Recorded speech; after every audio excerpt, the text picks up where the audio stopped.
News room live ആരംഭിക്കുകയാണ്. വിധി കാത്ത്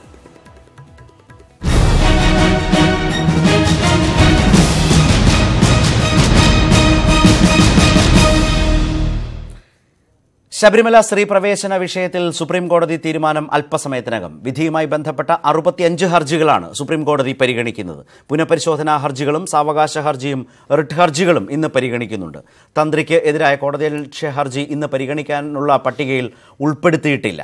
കേസിന്റെ പശ്ചാത്തലത്തിൽ നിർണായക ദേവസ്വം ബോർഡ് യോഗം ഇന്ന് ചേരും.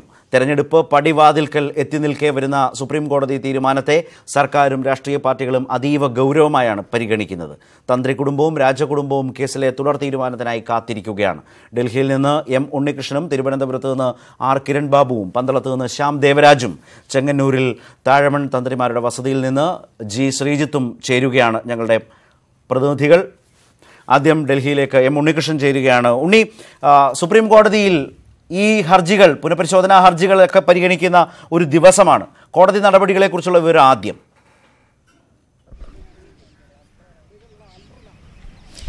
ശരത്, വളരെ നിർണായകമായ നടപടികൾ രാവിലെ 10:30 തന്നെ ആരംഭിക്കും. അതായത് ഇനി അരമണിക്കൂർ മാത്രമാണ് അവശേഷിക്കുന്നത്. 10:30 ചീഫ് ജസ്റ്റിസ് അധ്യക്ഷനായ 5-അംഗ ഭരണഘടനാ ബെഞ്ചിന്റെ സിറ്റിംഗ് സുപ്രീം കോടതിയിലെ 1-ാം നമ്പർ കോടതിയിലാണ് നടക്കുക. ചീഫ് ജസ്റ്റിസിന് പുറമെ ജസ്റ്റിസുമാരായ DY Chandrachud, RF Nariman, AM Khanwilkar, Indu Malhotra എന്നിവരാണ് ഈ ബെഞ്ചിലെ അംഗങ്ങൾ. ശബരിമല യുവതീ പ്രവേശന വിധി പ്രസ്താവിച്ച ബെഞ്ചിൽ പുതുതായി വന്നിരിക്കുന്നത് ചീഫ് ജസ്റ്റിസ് രഞ്ജൻ ഗൊഗോയ് മാത്രമാണ്.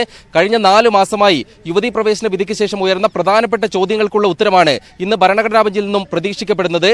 കോടതി നിൽക്കുക ലിംഗസമത്വത്തിന് വേണ്ടിയാണോ അല്ല വിശ്വാസം സംരക്ഷിക്കുന്നതിന് വേണ്ടിയാണോ? ഈ ചോദ്യമാണ് രാഷ്ട്രീയമായും നിയമപരമായും ഏറെ നാളുകളായി ഉയരുന്നത്. കോടതി നടപടികൾ ആരംഭിക്കുമ്പോൾ തന്നെ ഏത് തരത്തിലായിരിക്കും ഇന്നത്തെ നടപടികൾ എന്നതിന്റെ ആദ്യ സൂചന ചീഫ് ജസ്റ്റിസ് നൽകാനാണ് സാധ്യതയുള്ളത്. സാധാരണ ഭരണഘടനാ ബെഞ്ചിന്റെ ആദ്യ സിറ്റിംഗ് ഒക്കെ നടക്കുമ്പോൾ ഏത് തരത്തിൽ കേസിൽ വാദം കേൾക്കണം, ആരുടെയൊക്കെ വാദം എത്ര നേരം കേൾക്കണം എന്നത് സംബന്ധിച്ചുള്ള വ്യക്തതയാണ് കോടതി വരുത്തുക. ആ നിർദ്ദേശത്തിന്റെ അടിസ്ഥാനത്തിലാണ് അഭിഭാഷകർ വാദിക്കാനായി എത്തുക. ഇന്നിപ്പോൾ കേസിൽ വാദം കേൾക്കുന്നതിനായും വാദിക്കുന്നതിനായും അഭിഭാഷകരുടെയും കക്ഷികളുടെയും ഒക്കെ നീണ്ട നിര തന്നെ കോടതിക്ക് അകത്തുണ്ടാകും. ഇതിനകം തന്നെ അഭിഭാഷകരും കേരളത്തിൽ നിന്നെത്തിയ പുനഃപരിശോധനാ ഹർജി നൽകിയവരുമൊക്കെ കോടതിയിൽ സന്നിഹിതരായിട്ടുണ്ട്. കോടതി നടപടികൾ തുടങ്ങുമ്പോൾ ഇന്നിപ്പോൾ പുനഃപരിശോധനാ ഹർജി നൽകിയവർക്ക് വേണ്ടി പ്രമുഖ അഭിഭാഷകർ ഹാജരാകാനാണ് സാധ്യതയുള്ളത്. അഭിഷേക് സിംഗ്വിയും രാജീവ് ധവാനും അടക്കമുള്ള പ്രമുഖ അഭിഭാഷകരെ ഇന്നലെ തന്നെ ഈ പുനഃപരിശോധനാ ഹർജി നൽകിയവർ തയ്യാറാക്കി നിർത്തിയിട്ടുണ്ട്. അതേസമയം സംസ്ഥാന സർക്കാരിന് വേണ്ടി ഹാജരാകാൻ പോകുന്നത് ജയദി ഗുപ്തയും വിജയ് ഹൻസാരികയുമായിരിക്കും. ദേവസ്വം ബോർഡിന് വേണ്ടി രാകേഷ് ദ്വിവേദിയും CS സിംഗുമാണ് അവരുടെ വാദങ്ങൾ മുന്നോട്ട് വയ്ക്കുന്നതിനായി ഹാജരാവുക. പുനഃപരിശോധനാ ഹർജി നൽകിയവർ പറയുന്ന കാര്യം, ശബരിമല യുവതീ പ്രവേശന വിധിയിൽ ഗുരുതരമായ പിഴവുകൾ സംഭവിച്ചിട്ടുണ്ട്. വിശ്വാസികളുടെ വാദം കേൾക്കാതെയാണ് വിധി പ്രസ്താവിച്ചിരിക്കുന്നത്. അയ്യപ്പൻ നൈഷ്ഠിക ബ്രഹ്മചാരി ആയതുകൊണ്ടാണ് ശബരിമലയിലെ നിയന്ത്രണങ്ങൾ, അല്ലാതെ ആർത്തവം കാരണമല്ല. ആർത്തവം കാരണമാണെന്ന കോടതിയുടെ നിഗമനത്തിൽ തന്നെ പിഴവ് വന്നിട്ടുണ്ട്. അതുകൊണ്ട് വിധി പുനഃപരിശോധിക്കണമെന്ന ആവശ്യമാണ് അഭിഭാഷകർ ഇന്ന് ഉന്നയിക്കാൻ പോകുന്നത്. 65 ഹർജികളാണ് കോടതിയുടെ പരിഗണനയിലുള്ളത്. അതിൽ 56 പുനഃപരിശോധനാ ഹർജികളുണ്ട്. തന്ത്രി കണ്ഠരര് രാജീവർ അടക്കം നൽകിയിരിക്കുന്ന 56 പുനഃപരിശോധനാ ഹർജികൾ, 4 റിട്ട് ഹർജികളുണ്ട്. സുപ്രീം കോടതിയുടെ യുവതീ പ്രവേശന വിധിയെ ചോദ്യം ചെയ്തുകൊണ്ട് 2 പ്രത്യേകാനുമതി ഹർജി, ഒപ്പം വിധി നടപ്പാക്കുന്നതിൽ സാവകാശം തേടിയുള്ള ദേവസ്വം ബോർഡിന്റെ സാവകാശ അപേക്ഷയും ഇന്ന് കോടതിയുടെ പരിഗണനയ്ക്കായി ലിസ്റ്റ് ചെയ്തിട്ടുണ്ട്. ചുരുക്കത്തിൽ കോടതിയലക്ഷ്യ ഹർജി ഒഴികെയുള്ള ശബരിമല വിഷയത്തിലെ എല്ലാ ഹർജികളും ഇന്നിപ്പോൾ പരിഗണനയ്ക്കായി ലിസ്റ്റ് ചെയ്തിട്ടുണ്ട്. അതുകൊണ്ട് തന്നെ ഏത് തരത്തിലുള്ള നടപടികളിലേക്ക് കോടതി കടക്കുമെന്നാണ് അല്പസമയത്തിനകം തന്നെ അറിയാൻ കഴിയുക. ശരത്, നിയമലോകത്തെ വിദഗ്ധരുടെ സാധ്യതകൾ, പ്രതീക്ഷകൾ അല്പസമയം മാത്രമേ കോടതി ഇക്കാര്യങ്ങളാകെ പരിഗണിക്കുന്നതിനായുള്ളൂ എന്നിരിക്കലും എങ്ങനെയാണ് നിയമവിദഗ്ധർ കാണുന്ന സാധ്യതകൾ? സാധാരണഗതിയിൽ റിവ്യൂ ഹർജികൾ ചേംബറിൽ തന്നെ കേട്ട് തള്ളുന്ന പതിവാണ് ഉള്ളത്, കേൾക്കാറാണ് പതിവ്. ഇതിപ്പോൾ തുറന്ന കോടതിയിൽ കേൾക്കുന്നുവെന്ന പ്രത്യേകത, വലിയ വിയോജിപ്പ് സുപ്രീം കോടതി വിധിയോട് പ്രതിഷേധപരമായി തന്നെ രൂപപ്പെട്ട സാഹചര്യം, ഇതെല്ലാം നിൽക്കെ ഇതിൻ്റെ നിയമപരമായ സാധ്യതകൾ എങ്ങനെയാണ് വിദഗ്ധർ വിലയിരുത്തുന്നത്?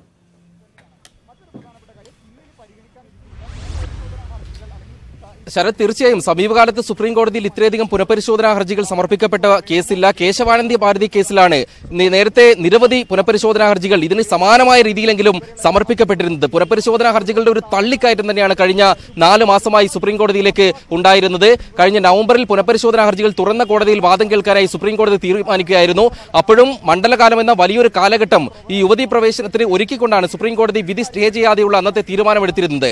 അതിനുശേഷം യുവതികൾ ശബരിമലയിൽ പ്രവേശിക്കുകയും ചെയ്തു. ചെയ്തു. ഒരുപക്ഷെ സംസ്ഥാന സർക്കാർ വാദത്തിന് അവസരം ലഭിക്കുമ്പോൾ അറിയിക്കാൻ പോകുന്നത് തന്നെ യുവതികൾ പ്രവേശിച്ചിട്ടുണ്ട്, സുപ്രീം കോടതി വിധി നടപ്പായിട്ടുണ്ട്, ഇനി ഹർജികളിൽ ഒന്നും അവശേഷിക്കുന്നില്ല എന്ന കാര്യം ആയിരിക്കും. അതോടൊപ്പം തന്നെ ഇന്നത്തെ ഈ കോടതി നടപടികളെ നോക്കുകയാണെങ്കിൽ 5 സാധ്യതകളാണ് നിയമവിദഗ്ധരും മറ്റും ചൂണ്ടിക്കാണിക്കുന്നത്. ശരത്ത് പറഞ്ഞതുപോലെ തന്നെ കോടതി നടപടികൾക്ക് ഏതാനും നിമിഷങ്ങൾ മാത്രമാണ് അവശേഷിക്കുന്നത്. അതുകൊണ്ട് തന്നെ പ്രവചനങ്ങൾക്കും ഊഹാപോഹങ്ങൾക്കും ഒന്നും അടിസ്ഥാനമില്ല. എങ്കിലും നിയമവിദഗ്ധരുടെ പൊതുവെ കേൾക്കുന്ന 5 സാധ്യതകൾ ഞാൻ എണ്ണി പറയാം. അതിൽ ആദ്യത്തേത്, ഈ പുനഃപരിശോധനാ ഹർജികളെല്ലാം തള്ളുന്നതിനായി കോടതി തീരുമാനിക്കുക, വിധി പുനഃപരിശോധിക്കേണ്ട സാഹചര്യമില്ല എന്നൊരു വിലയിരുത്തലിന്റെ അടിസ്ഥാനത്തിൽ എല്ലാ ഹർജികളും തള്ളിക്കൊണ്ട് ഇതുമായി ബന്ധപ്പെട്ട വിവാദങ്ങൾക്ക് കോടതി വിരാമമിടുക എന്നതാണ് പറഞ്ഞു കേൾക്കുന്ന ഒരു സാധ്യത. രണ്ടാമതായി, വിധി പുനഃപരിശോധിക്കുന്നതിന്റെ ഭാഗമായി ഹർജിക്കാർക്ക് നോട്ടീസ് അയക്കുക, അതോടൊപ്പം തന്നെ യുവതീ പ്രവേശന വിധി സ്റ്റേ ചെയ്യുക എന്നുള്ളതാണ്. മറ്റൊരു സാധ്യതയായി മൂന്നാമതായി പറയുന്നത്, യുവതീ പ്രവേശന വിധി സ്റ്റേ ചെയ്യാതെ തന്നെ ഹർജിക്കാർക്ക് നോട്ടീസ് അയച്ചുകൊണ്ട് വിധി പുനഃപരിശോധിക്കാനുള്ള നടപടികളിലേക്ക് സുപ്രീം കോടതി കടക്കുകയെന്നത്. മറ്റൊന്ന്, ഈ ഹർജികൾ വാദം കേൾക്കുന്നതിന് തീരുമാനിക്കുകയും നോട്ടീസ് ഒന്നും അയക്കാതെ വിശദമായ വാദം കേൾക്കുന്നതിന് ഓരോ അഭിഭാഷകർക്കും സമയക്രമം നൽകിക്കൊണ്ട് വാദത്തിനായി മറ്റൊരു തീയതിയിലേക്ക് മാറ്റുക.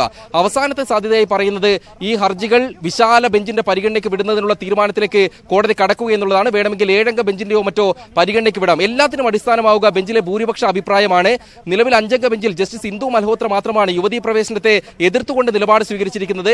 മറ്റ് 3 ജഡ്ജിമാർ ജസ്റ്റിസുമാരായ AM Khanwilkar, DY Chandrachud, RF Nariman എന്നിവർ യുവതീ പ്രവേശനത്തെ അനുകൂലിച്ചുകൊണ്ടുള്ള വിധിക്കൊപ്പം നിലയുറപ്പിച്ചവരാണ്. ചീഫ് ജസ്റ്റിസ് രഞ്ജൻ ഗൊഗോയ് പുതിയ അംഗമായതുകൊണ്ട് അദ്ദേഹത്തിന് അഭിപ്രായം അറിയില്ല. അദ്ദേഹം ഇനി യുവതീ പ്രവേശന വിധിക്കെതിരെ നിന്നാലും 3:2 എന്നതാകും അനുപാതം, അല്ലെങ്കിൽ ഏതെങ്കിലും മറ്റ് നേരത്തെ അനുകൂലിച്ച ജഡ്ജി കൂടി ഈ നിലപാട് സ്വീകരിക്കേണ്ടി വരും. അങ്ങനെയാണെങ്കിലേ ഭൂരിപക്ഷ നിലപാടിന്റെ അടിസ്ഥാനത്തിൽ വിധി പുനഃപരിശോധിക്കുന്നതിലേക്കോ വിശാലമായ ബെഞ്ചിന്റെ പരിഗണനയ്ക്ക് വിടുന്നതോ അടക്കമുള്ള കാര്യങ്ങളിലേക്ക് കോടതി എത്താൻ കഴിയൂ. ഒരു കാര്യം ഉറപ്പിച്ചു പറയാം, ജഡ്ജിമാർക്കിടയിൽ ഒരുപക്ഷെ ഇത്തരത്തിലുള്ള ഒരു കൂടിയാലോചനകളും ചർച്ചകളും ഒക്കെ നടന്നിട്ടുണ്ടാകും. അത് ഇന്ന് കോടതിയിൽ പറയുകയാണോ അല്ല വാദം കേട്ട് തുടർ നടപടികൾ നിശ്ചയിക്കുകയാണോ എന്ന കാര്യങ്ങളൊക്കെ തന്നെയാണ് അതീവ നിർണായകമായ നടപടികളുടെ ഭാഗമായി അറിയാനുള്ളത്. ശരത്. ശരി ഉണ്ണികൃഷ്ണൻ, ഏതായാലും 10:30 തന്നെ കോടതി നടപടികൾ ആരംഭിക്കും. ഉണ്ണികൃഷ്ണൻ അടക്കമുള്ള മാധ്യമപ്രവർത്തകർ സുപ്രീം കോടതിയിലേക്ക് പോകുന്നതിൻ്റെ തിരക്കിലാണ് എന്നും മനസ്സിലാക്കുന്നു. ഏതായാലും വളരെ നിർണായകമായ ഒരു സാഹചര്യമാണ്. ഭരണഘടനാ ബെഞ്ചിൻ്റെ വിധി നിലനിന്ന് മുന്നോട്ട് പോകുമോ അതോ അതിൽ വിശദമായ വാദം കേൾക്കുമോ, വിശാലമായ ബെഞ്ച് വീണ്ടും ആ വിധി പരിശോധിക്കുന്ന സാഹചര്യം ഉണ്ടാകുമോ എന്നൊക്കെയുള്ള ഒരുപാട് സാധ്യതകളാണ് മുന്നിൽ തെളിയുന്നത്. അതിലേതാണ് കോടതി തീരുമാനിക്കുന്നത് എന്നത് കോടതിക്ക് മാത്രം മനസ്സിലാകുന്നതും പറയാനാവുന്നതും കാര്യമാണ്, നിയമപരമായ കാര്യമാണ്. ഞങ്ങളുടെ പ്രതിനിധികൾ കിരൺ ബാബു തിരുവനന്തപുരത്തു നിന്നും അതുപോലെ തന്നെ ശ്രീജിത്ത് ചേരുന്നുണ്ട്, ശ്രീമതി പി ഗീത മലപ്പുറത്തു നിന്ന് ചേരുന്നു, ബ്രാഹ്മണ സഭയുടെ പ്രസിഡന്റ് ശ്രീമതി ഗോമതി അമ്മാൾ ചേരുന്നു. കിരൺ, എങ്ങനെയുണ്ട് തലസ്ഥാനം? വളരെ ജാഗ്രതയോടെ എന്താണ് കോടതി പറയാൻ പോകുന്നത് എന്ന നിലയിൽ കാത്തിരിക്കുകയാണോ ആകാംക്ഷയോടെ എല്ലാ കേന്ദ്രങ്ങളും, വിശേഷിച്ച് ഭരണ രാഷ്ട്രീയ നേതൃത്വങ്ങൾ?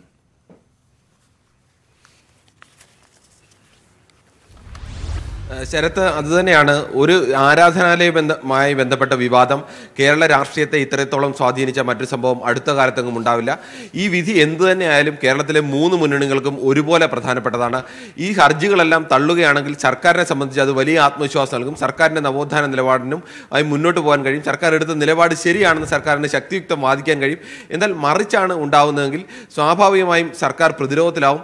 അതിനപ്പുറത്തേക്ക് ഇനി ഈ വിധി കൂടുതൽ പുനഃപരിശോധനയ്ക്ക് വേണ്ടി കോടതി മാറ്റിവെക്കുകയാണ്, അല്ലെങ്കിൽ പരിശോധനയ്ക്ക് കേൾക്കുകയാണ് എങ്കിൽ പോലും സർക്കാരിന് മേൽ ആരോപണങ്ങൾ ഉയരും. എന്തിന് ഇത്ര തിടുക്കപ്പെട്ട് കോടതിയുടെ മുന്നിൽ ഈ പുനഃപരിശോധന വിധി ഹർജി നിൽക്കുമ്പോൾ എന്തിന് ഇത്ര തിടുക്കപ്പെട്ട് വിധി നടപ്പാക്കാൻ സർക്കാർ ശ്രമിച്ചു എന്ന ആരോപണത്തിന് മറുപടി പറയേണ്ടി വരും. സ്വാഭാവികമായും സർക്കാരിന് ഇതിൽ ഒരു പ്രതിരോധത്തിന്റെ വശമുണ്ട്. സർക്കാർ ഇതെല്ലാം കൂടി കണ്ടുകൊണ്ട് തന്നെയാണ് സർക്കാരും CPM-ഉം നേരത്തെ തന്നെ നിലപാട് വ്യക്തമാക്കിയിട്ടുണ്ട്. സുപ്രീം കോടതി വിധി ഇപ്പോൾ യുവതികളെ പ്രവേശിപ്പിക്കണം എന്നുള്ളതാണ്. അതുകൊണ്ട് ഞങ്ങൾ അത് അനുസരിക്കുന്നു. ഇനി മറിച്ചാണ് വിധിയെങ്കിൽ അതനുസരിക്കും. സുപ്രീം കോടതി വിധി എന്താണോ അത് നടപ്പാക്കുക എന്നുള്ള കടമ മാത്രമാണ് സർക്കാർ ചെയ്തത്. അല്ല, അതിനപ്പുറത്തേക്ക് സർക്കാർ മറ്റെന്തെങ്കിലും ഒരു നിലപാട് എടുത്തിട്ടില്ല എന്നുള്ള ഒരു മുൻകൂർ ജാമ്യം കൂടി CPM-ഉം ഇടതുമുന്നണിയും നേരത്തെ തന്നെ എടുത്തിട്ടുണ്ട്. മറിച്ച് കോൺഗ്രസിന്റെ ഭാഗത്ത് കോൺഗ്രസ് എന്താണ് ഇനി ഈ കേസ് പൂർണ്ണമായും തള്ളിക്കളഞ്ഞാൽ അല്ലെങ്കിൽ ഈ വിധി അംഗീകരിക്കുന്ന നിലപാടാണ് കോടതി സ്വീകരിക്കുന്നതെങ്കിൽ എന്ത് നിലപാടെടുക്കണം എന്ന് സംബന്ധിച്ച് കോൺഗ്രസ് ഇതുവരെയും വ്യക്തമായ ഒരു സൂചനകൾ പോലും നൽകിയിട്ടില്ല. അത് വരട്ടെ, വിധി വരട്ടെ, വിധിക്ക് ശേഷം തീരുമാനിക്കാം എന്നുള്ള ഒരു നിലപാടാണ് കോൺഗ്രസ് എടുത്തിട്ടുള്ളത്.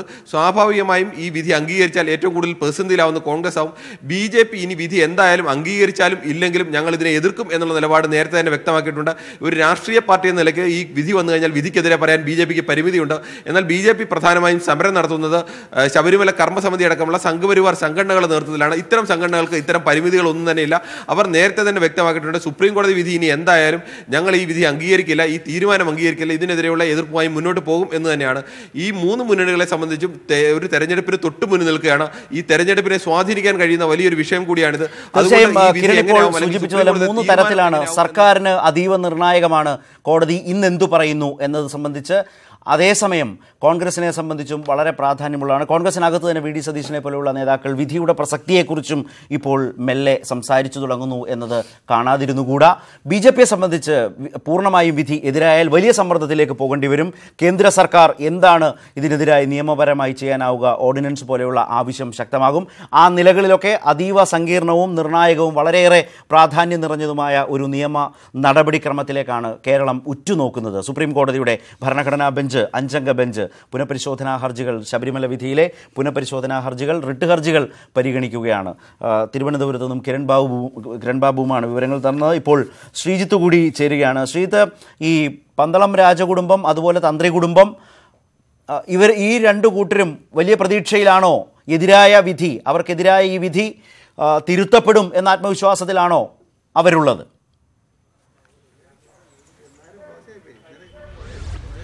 തീർച്ചയായും ശരത്ത്, അവർ രണ്ടും ഒപ്പം NSSും അതേ ആത്മവിശ്വാസം തന്നെയാണ് പങ്കുവയ്ക്കുന്നത്. കാരണം ഇത്രയും വലിയൊരു പ്രതിഷേധം, ജനങ്ങളുടെ വികാരം എന്താണ്, കേരളത്തിലെ വിശ്വാസികളായ സ്ത്രീകളുടെ വികാരം എന്താണ്, ഇതൊരു വിശ്വാസത്തിന്റെ പ്രശ്നമാണ് എന്നതടക്കം ഇതിനകം തന്നെ സുപ്രീം കോടതിയുടെ ശ്രദ്ധയിൽപ്പെട്ടിട്ടുണ്ടാകും, ജഡ്ജിമാരുടെ കണ്ണിൽപ്പെട്ടിട്ടുണ്ടാകും. ഒരു കലാപ സമാനമായ സ്ഥിതിവിശേഷം പോലും നേരത്തെ ഉണ്ടായ വിധി മൂലം ഉണ്ടായ സാഹചര്യം കോടതി കണ്ടിട്ടുള്ളതാണ്. അതുകൊണ്ട് തന്നെ ഇതൊക്കെ പരിഗണിച്ചുകൊണ്ട് മാത്രമായിരിക്കും വസ്തുതാപരമായ, അതായത് വിശ്വാസികൾക്കൊപ്പം നിൽക്കുന്ന ഒരു വിധി തന്നെ ഉണ്ടാകും എന്ന് തന്നെ തന്ത്രി കുടുംബവും പന്തളം രാജകുടുംബവും ഒപ്പം തന്നെ NSSും പ്രതീക്ഷിക്കുന്നുണ്ട്. അതിനുവേണ്ടിയുള്ള നിയമപരമായ നീക്കങ്ങളും അവർ നടത്തിക്കഴിഞ്ഞു. അഥവാ ഇന്ന് നേരിട്ടിത് തള്ളുകയാണെങ്കിൽ തൊട്ടടുത്ത നിയമ നടപടികളിലേക്ക് പോലും പന്തളം രാജകുടുംബം അടക്കമുള്ളവ തീരുമാനങ്ങൾ എടുത്ത് കാത്തിരിക്കുകയും ആണ്. എന്തായാലും പ്രതീക്ഷ തന്നെയാണ് ഉള്ളത്. ഉണ്ണി നേരത്തെ പറഞ്ഞതുപോലെ ഇത് തള്ളാനുള്ള ആദ്യ സാധ്യത അത് അവർ ഏറ്റവും അവസാന സാധ്യതയായി മാത്രം പരിഗണിക്കുന്നു എന്നതാണ് ഈ തന്ത്രി കുടുംബാംഗങ്ങൾ അവരുമായി സംസാരിക്കുമ്പോൾ നമുക്ക് മനസ്സിലാക്കാൻ സാധിക്കും. പക്ഷെ അവരാരും തന്നെ ഇപ്പോൾ പുറത്തു വന്നിട്ടില്ല. ഒരുപക്ഷെ വിധി എന്തെന്ന് അറിഞ്ഞ ശേഷമായിരിക്കും അവരുടെ പ്രതികരണങ്ങൾ ഉണ്ടാകുക. NSSും CPMുമായി വലിയ നേരിട്ടുള്ള ഏറ്റുമുട്ടൽ നടന്നൊരു സംഭവം കൂടിയാണ്. അതുകൊണ്ട് തന്നെ NSSന്റെ പ്രതികരണവും ഇക്കാര്യത്തിൽ നിർണായകമാണ്. എന്തായാലും ദില്ലിയിലേക്കാണ് കണ്ണുകൾ. സുപ്രീം കോടതിയിൽ ഇനിയുള്ള മിനിറ്റുകളിൽ നടക്കാൻ പോകുന്ന സംഭവങ്ങളെ അവർ സസൂക്ഷ്മം വിലയിരുത്താൻ വേണ്ടി കാത്തിരിക്കുകയാണ്. ശരി ശ്രീജിത്ത്, ഏതായാലും അവരുമെല്ലാം വളരെ പ്രതീക്ഷയോടുകൂടി ഇപ്പോൾ പറഞ്ഞ തന്ത്രി കുടുംബവും പന്തളം കൊട്ടാരവും NSSും ഒക്കെ ഈ കേസിൽ വിധിക്കെതിരെ അതിശക്തമായ നിലപാടെടുത്തവരും പ്രതിഷേധിച്ചവരും പരസ്യമായി തന്നെ വിയോജിച്ചവരും ഒക്കെയാണ്. ഏതായാലും ഇതിൽ വന്നിട്ടുള്ള പ്രധാനപ്പെട്ട വിവരങ്ങൾ ഒന്നൊന്നായി വന്നുകൊണ്ടിരിക്കുകയാണ്. ഏതായാലും അഭിഭാഷകരും ജഡ്ജിമാരും ഒക്കെ കോടതിയിലേക്ക് വന്നു തുടങ്ങുന്നു എന്ന പ്രധാനപ്പെട്ട വിവരമാണ് ഏതായാലും ഡൽഹിയിൽ നിന്ന് വന്നുകൊണ്ടിരിക്കുന്നത്. Chief justice Ranjan Gogoi supreme കോടതിയിൽ എത്തിക്കഴിഞ്ഞു. ദേവസ്വം ബോർഡിന് വേണ്ടി ഹാജരാകുന്ന രാകേഷ് ദ്വിവേദി, CU സിംഗ് എന്നിവരെത്തും. സംസ്ഥാന സർക്കാരിന് വേണ്ടി വിജയ് ഹൻസാരിക, ജയ്ദീപ് ഗുപ്ത എന്നിവർ ഹാജരാകും. അഭിഭാഷകരും ഹർജിക്കാരും കോടതിയിലേക്ക് എത്തുന്നു എന്ന വിവരം. അഭിഭാഷക ഇന്ദിരാ ജയ്സിംഗ് എത്തിയിട്ടുണ്ട് എന്ന അതുപോലെയുള്ള വിവരങ്ങളുണ്ട്. ചീഫ് ജസ്റ്റിസ് കോടതിയിൽ എത്തിക്കഴിഞ്ഞിട്ടുമുണ്ട് എന്ന വിവരം. ശ്രീമതി P. ഗീത, പല സാധ്യതകളാണ് സംസാരിച്ചുകൊണ്ടിരുന്നത്.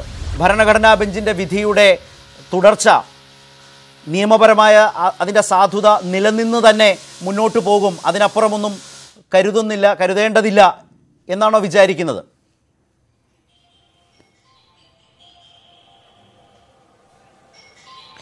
അല്ല, ഇപ്പൊ നടന്ന ചർച്ചകളിലൊക്കെ തന്നെ വന്നിട്ടുള്ളത് BJP എന്നുള്ള ഒരു രാഷ്ട്രീയ പാർട്ടിയുടെ, CPM എന്നുള്ള മറ്റൊരു രാഷ്ട്രീയ പാർട്ടിയുടെ, കോൺഗ്രസ് എന്നുള്ള മറ്റൊരു രാഷ്ട്രീയ പാർട്ടിയുടെ ഒക്കെ തെരഞ്ഞെടുപ്പുമായി ബന്ധപ്പെട്ടിട്ടുള്ള ഒരു വിഷയം എന്നുള്ള രീതിയിൽ മാത്രമാണ്.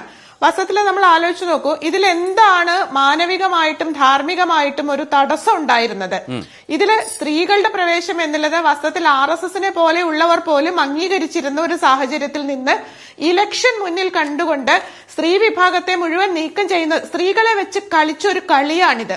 അതുകൊണ്ട് തന്നെ ഇവിടെ സ്ത്രീകളെ എങ്ങനെയാണ് ബഹുമാനപ്പെട്ട സുപ്രീം കോടതി അഭിസംബോധന ചെയ്യുന്നത്, സ്ത്രീകളുടെ മൗലികമായിട്ടുള്ള അവകാശങ്ങളെ എങ്ങനെയാണ് അത് പരിഗണിക്കുന്നത് എന്നാണ് എന്നെ പോലെയുള്ള ആൾക്കാർ ഉറ്റുനോക്കിക്കൊണ്ടിരിക്കുന്നത്.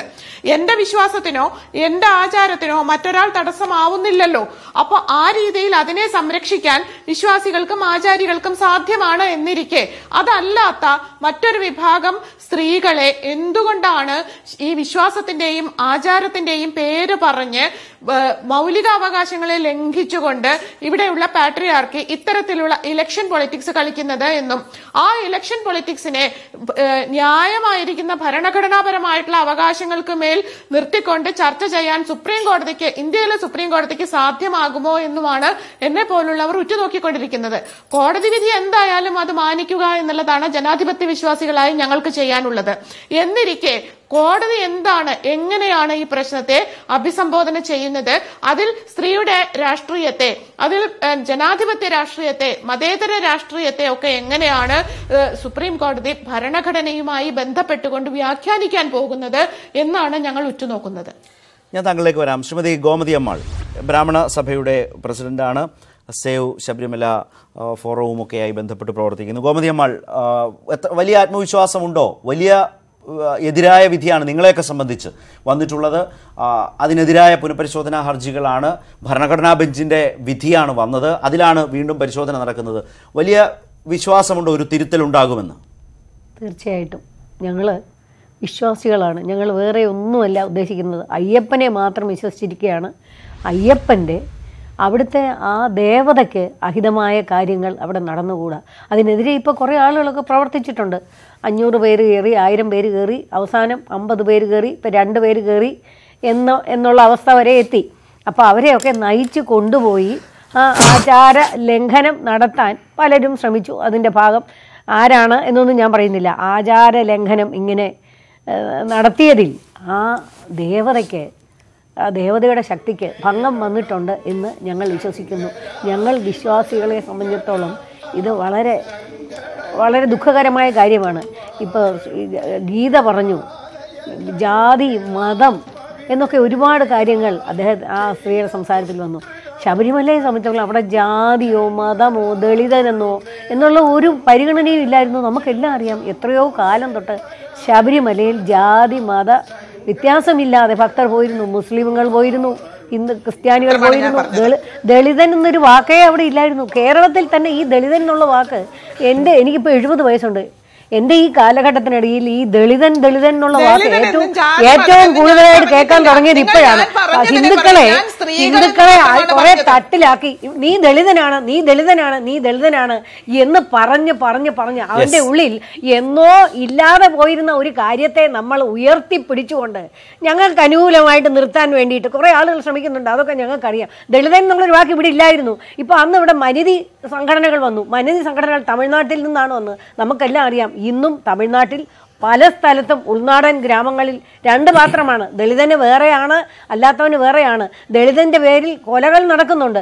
അവരൊക്കെ ആദ്യം അവിടെ ആയിരുന്നില്ലേ പോകേണ്ടിയിരുന്നത്? തമിഴ്നാട്ടിലെ അനീതികളൊക്കെ നേരെയാക്കി അവിടുത്തെ ഈ സമത്വം ഉണ്ടാക്കി അവിടുത്തെ സ്ത്രീകൾക്ക് സുരക്ഷ ഒരുക്കിയിട്ട് വേണമായിരുന്നു ശബരിമലയിലേക്ക്. ഇവരെന്തിനാ ശബരിമലയിലോട്ട് ഇത്ര വിശ്വാസമല്ലല്ലോ അവരെയൊക്കെ നയിച്ചത്? അവരെ നയിച്ചത് വിപ്ലവമാണ്. ഞാൻ ക്വസ്റ്റ്യൻ ചെയ്യുന്നു. എനിക്ക് അതിന് അവിടെ സ്ത്രീ സമത്വമോ മതമോ ജാതിയോ ഒന്നുമല്ല ഞാൻ വെല്ലുവിളിക്കുന്നു. ഈ രൂപ ഇപ്പോൾ ഗോമതി അമ്മാൾ പ്രതിനിധാനം ചെയ്യുന്നത് ഈ രീതിയിൽ ചിന്തിക്കുന്ന കേരളത്തിലെ ഒരു വലിയ വിഭാഗം വിശ്വാസത്തെയാണ്, അല്ലെങ്കിൽ ആ വിശ്വാസികളെയാണ്. ആ നിലയിലാണ് ഇത്തരം വാദങ്ങൾ ഉയർന്നു വരുന്നത്. ദളിതൻ എന്ന പ്രയോഗം പോലുമില്ല എന്ന നിലയിലേക്കുള്ള ഒരു നിലപാട് ഈ ശബരിമലയുമായി ബന്ധപ്പെട്ട് അതെല്ലാം കൂട്ടിക്കലർത്തി ഈ നിലയിൽ വിഘടനവാദമാണ് യഥാർത്ഥത്തിൽ വിധിക്ക് ശേഷം വന്നതെന്നൊക്കെയാണ് ആ വാദഗതി. നേരത്തെ അതിന് താങ്കളൊരു മറുപടി പറയാൻ ശ്രമിക്കുന്നുമുണ്ടായിരുന്നു. എന്താണ് മറുപടിയായി പറയാനുള്ള വിശദീകരണം? എന്താന്ന് വെച്ചാൽ അവർക്ക് അത്തരത്തിൽ വിചാരിക്കാനും അങ്ങനെ വ്യാഖ്യാനിക്കാനൊക്കെയുള്ള സ്വാതന്ത്ര്യമുണ്ട്. പക്ഷെ ഞാൻ പറയാത്ത കാര്യം പറഞ്ഞു എന്ന് പറയാനുള്ള അവകാശം ഉണ്ടെന്ന് ഞാൻ വിചാരിക്കുന്നില്ല. ഞാൻ ജാതിയെ മതത്തെയോ ഒന്നും തന്നെ ഈ സമയത്ത് അഡ്രസ് ചെയ്തിട്ടില്ല. ഞാൻ സ്ത്രീകൾ എന്ന് പറയുന്ന ഒരു വിഭാഗത്തെ മാത്രമാണ് അഡ്രസ് ചെയ്തത്. കാലാകാലമായിട്ട് ഈ ക്ഷേത്രത്തിൽ നിന്ന് മാറ്റി നിർത്തപ്പെട്ടിട്ടുള്ള സ്ത്രീകൾ എങ്ങനെയാണ് ഇതിനെ കാണുന്നത് എന്നുള്ളതാണ് എന്റെ മുന്നിലുള്ള പ്രശ്നം. ഇപ്പൊ അവർ പറഞ്ഞ സ്ത്രീകളല്ല, യുവതികൾ. ആയിക്കൊള്ളട്ടെ സർ, ആയിക്കോട്ടെ, യുവതികളെങ്കിൽ യുവതികൾ, അവര് സ്ത്രീകളാണല്ലോ സർ. അവര് യുവതികൾ സ്ത്രീകളല്ലാതിരിക്കുന്നില്ലല്ലോ, അവര് മറ്റെന്തെങ്കിലും ജീവികളല്ലല്ലോ, അവരും സ്ത്രീകൾ തന്നെയാണ്. അവരുടെ പ്രായം കൊണ്ട് അവർ സ്ത്രീകളല്ലാതിരിക്കുന്നില്ല. അല്ല, അത് നമ്മൾ അംഗീകരിക്കണം. അവർ നിൽക്കുന്നത് അത്തരം ഒരു പൊസിഷനിലാണ്. അവർക്ക് അങ്ങനെ നിൽക്കാനുള്ള അവകാശം ഇന്ത്യൻ ഭരണഘടന നൽകുന്നുണ്ട്. പക്ഷേ ഞാൻ നിൽക്കുന്നത് മറുഭാഗത്താണ്. യുവതികളാവട്ടെ, കുട്ടികളാവട്ടെ, വൃദ്ധരാവട്ടെ, ആര് തന്നെ ആവട്ടെ, ഏത് വിഭാഗത്തിൽപ്പെട്ടവരാവട്ടെ, ഞാൻ ഇപ്പോൾ മാത്രമാണ് അത് സൂചിപ്പിക്കാൻ ആഗ്രഹിക്കുന്നത്. അവരത് റെഫർ ചെയ്തത് കൊണ്ട് മാത്രം. എനിക്കറിയാം, ഞാൻ പോയിട്ടുള്ളതാണ് ശബരിമലയിൽ കുട്ടിക്കാലത്ത്. അവിടെ ജാതി മത വ്യത്യാസങ്ങളില്ല എന്നുള്ള കാര്യം എനിക്കറിയാം. അങ്ങനെ ഒരു ആരാധനാ കേന്ദ്രത്തെ കുറെ കൂടി ജനാധിപത്യപരമാക്കുക എന്നുള്ളതാണ് ഞാൻ എന്നെ പോലുള്ളവർ വിചാരിക്കുന്ന കാര്യം. അതുകൊണ്ട് വാസ്തവത്തിൽ അയ്യപ്പന് യാതൊന്നും സംഭവിച്ചിട്ടില്ല. ഇപ്പോൾ അവരുടുത്തിരിക്കുന്ന ഈ സാരിയോ ഞാൻ ഉടുത്തിരിക്കുന്ന ഈ ചൂരിദാറോ ഒന്നും തന്നെ കുറച്ചു വർഷങ്ങൾക്ക് മുമ്പ് ആചാരത്തിന്റെ പേരിൽ നമ്മൾ ഇവിടെ ഉണ്ടായിരുന്നില്ല. അവരാവട്ടെ ഞാനാവട്ടെ മാറി മറിക്കാതെയാണ് നിന്നിരുന്നത്. ഇവർ പറയുന്ന ഒരു പ്രശ്നം, ജസ്റ്റിസ് ഇന്ദു മൽഹോത്രയുടെ ആ ന്യൂനപക്ഷ വിധിയിലടക്കം പ്രതിഫലിച്ചത് ഈ അയ്യപ്പ വിശ്വാസം എന്നത് വേറിട്ട് തന്നെ കാണേണ്ട ഒന്നാണ് ഹിന്ദുമതത്തിനകത്തു പോലും എന്ന നിലയിൽ ശബരിമല അയ്യപ്പ വിശ്വാസത്തെ കുറിച്ചാണ്. അവിടെ ഈ കൂടുതൽ ജനാധിപത്യപരമാക്കുക എന്ന നിലപാട് പുരോഗമനപരമായി എടുക്കുമ്പോൾ അത് വിശ്വാസത്തെയും ആചാരത്തെയും ലംഘിക്കലാണെന്നുള്ളതാണ് മറുഭാഗത്ത് ഉയരുന്ന പ്രശ്നം.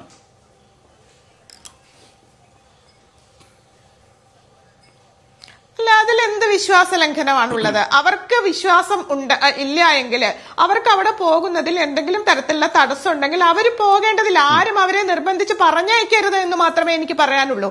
മറിച്ച് ഒരു യുവതിയായിട്ടുള്ള ഒരാൾക്ക് പോകണമെങ്കിൽ അവർക്ക് പോയി പ്രാർത്ഥിച്ചു വരാം. ഇത്തരത്തിൽ ഇപ്പോ ആക്ടിവിസ്റ്റുകൾക്ക് അവിടെ കയറേണ്ടി വന്ന സാഹചര്യം എന്ന് പറഞ്ഞാൽ ഭക്തരായ ആൾക്കാരെ അവിടുന്ന്, സ്ത്രീകളെ അവിടുന്ന് അടിച്ച് ഇറക്കിയിട്ടുള്ള സംഗതികളിലാണ്. അപ്പൊ അതുകൊണ്ട് വിശ്വാസിനിയായിരിക്കുന്ന ഏത് പ്രായത്തിലുമുള്ള ഒരു സ്ത്രീക്ക്, വിശ്വാസിനിയായിരിക്കുന്ന അവര് അതിന്റെ ആചാരം അനുഷ്ഠിച്ചുകൊണ്ട് അവിടേക്ക് പോകാവുന്നതാണ്. അതിലെന്താണ് തടസ്സം? അതിൽ അവരുടെ ദൈവത്തിന് എന്താണ് പ്രശ്നം? അവരുടെ മോക്ഷത്തിന് എന്താണ് പ്രശ്നം? എനിക്കെന്താണ് വിഷയം?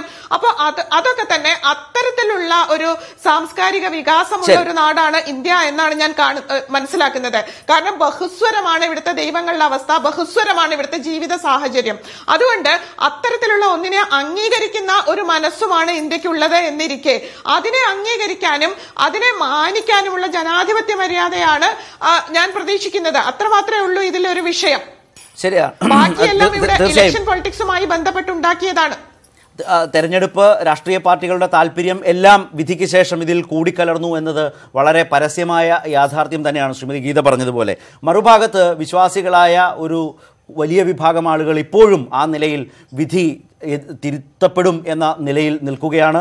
ആ നിലയിലുള്ള പ്രതീക്ഷയാണ് ശ്രീമതി ഗോമതിയമ്മാൾ പങ്കുവച്ചത്.